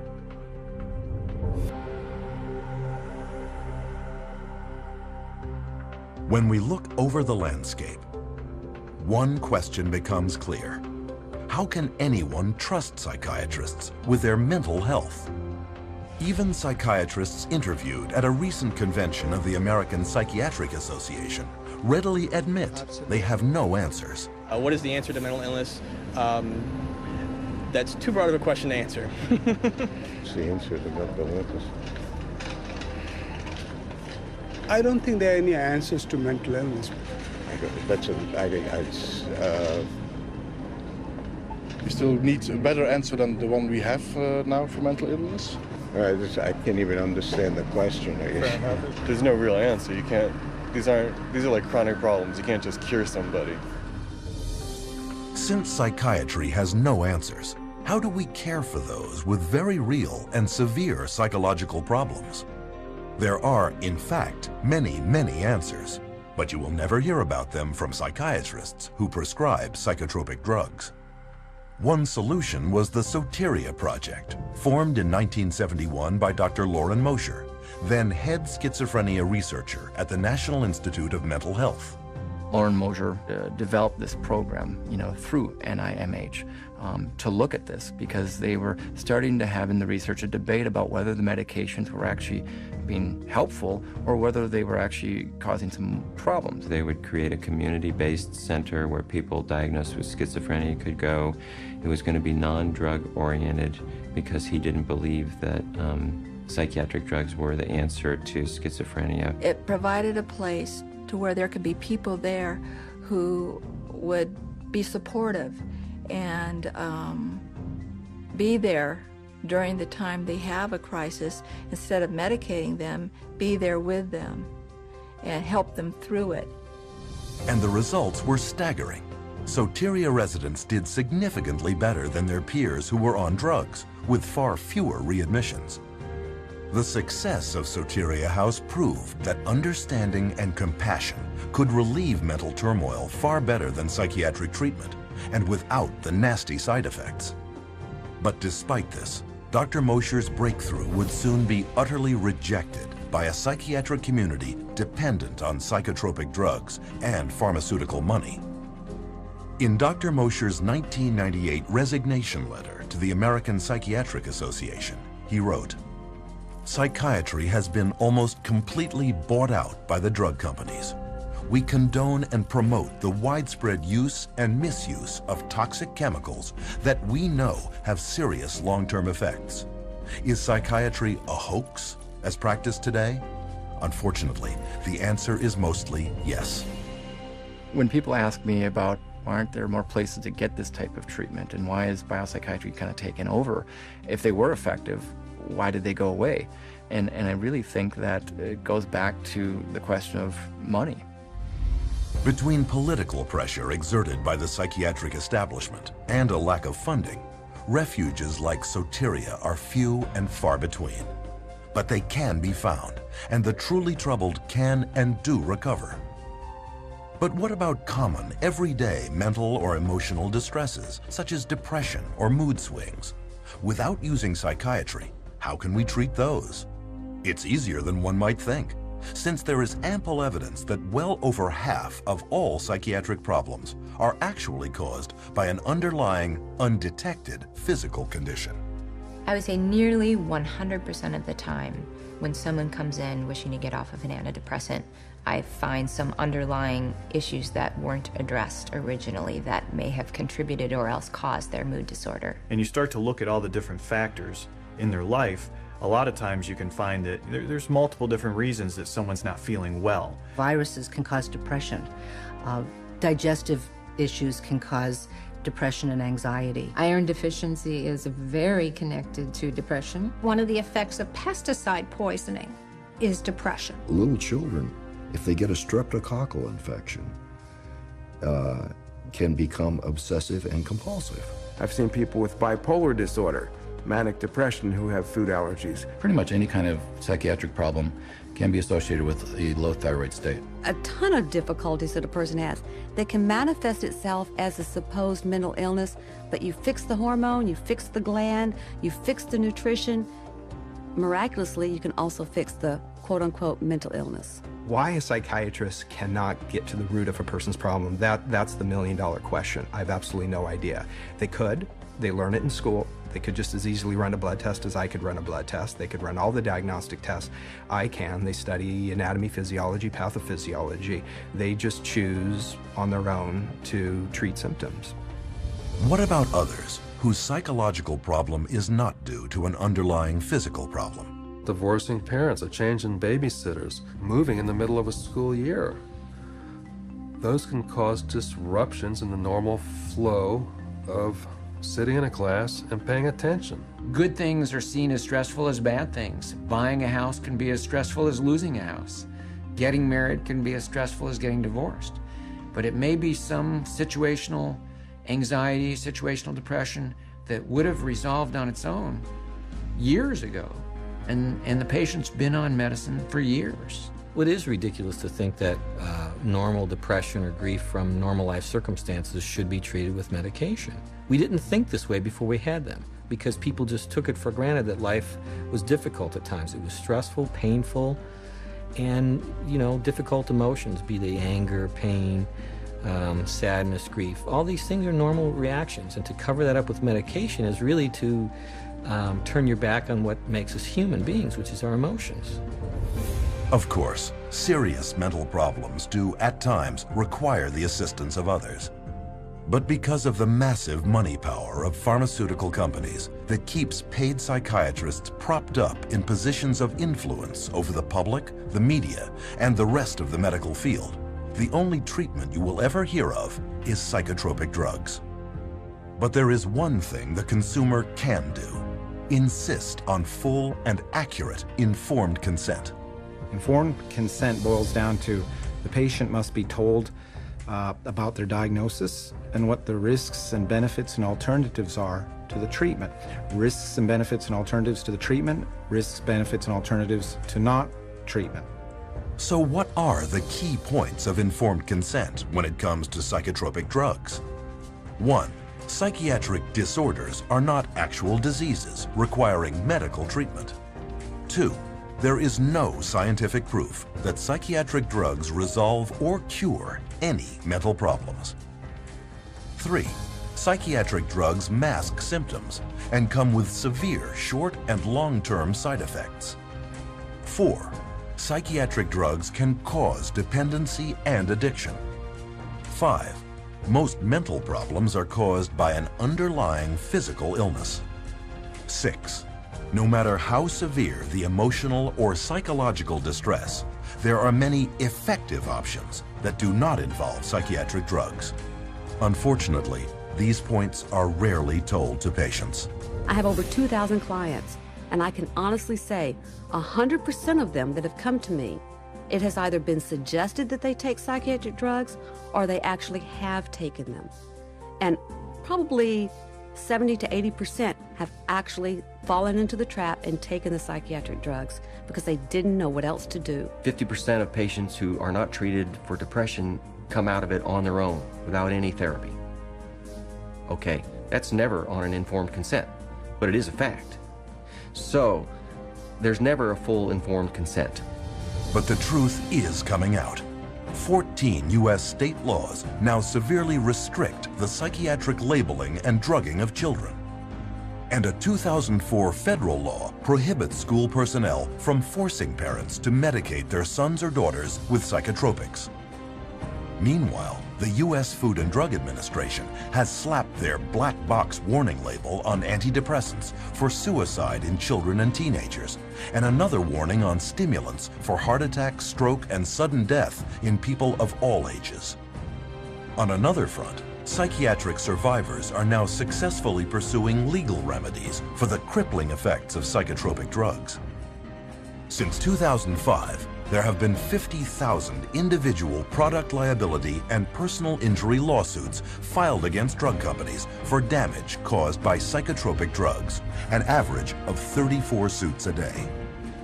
Eli Lilly, accused of illegally marketing its antipsychotic Zyprexa, has paid out more than $2.5 billion in settlements to 34 states and 31,000 plaintiffs. In 2009, drug maker Pfizer agreed to forfeit over $2.3 billion, in part for colluding with a psychiatric front group to illegally market its antipsychotic, Geodon. Yet with yearly pharmaceutical revenues around $600 billion, drug companies treat judgments and penalties as just a cost of doing business. In fact, billions have been set aside in advance for just that purpose. The pharmaceutical industry has such a huge financial base that even hundreds of millions of dollars in fines is basically meaningless to them. Fines for some of these transgressions are like petty cash to the big companies. They're more concerned about the reputation that might be damaged by this.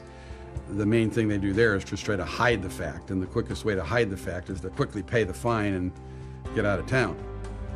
And this opens the door to enterprising attorneys, but they have to be prepared. Lawyers need to understand that they do not receive adequate scientific training to conduct these cases by themselves. They need to gather together a team of experts who will help them to do these cases wisely and well. And then other people will begin to see the rates of success that we have had over the last 12 years doing what I call science-intensive litigation. You have to go to the experts in the field and say, okay, bring your expertise to bear, come to court, and tell people what you know. I have found that there's an overwhelming number of people that when they see the atrocities that have occurred with psychiatry and the way people have been treated, they are very willing to come over and testify against psychiatry and testify against techniques that are being used. The court system is just one area where people are speaking out. You too can help by sharing this documentary with coworkers, clients, patients, friends, and loved ones.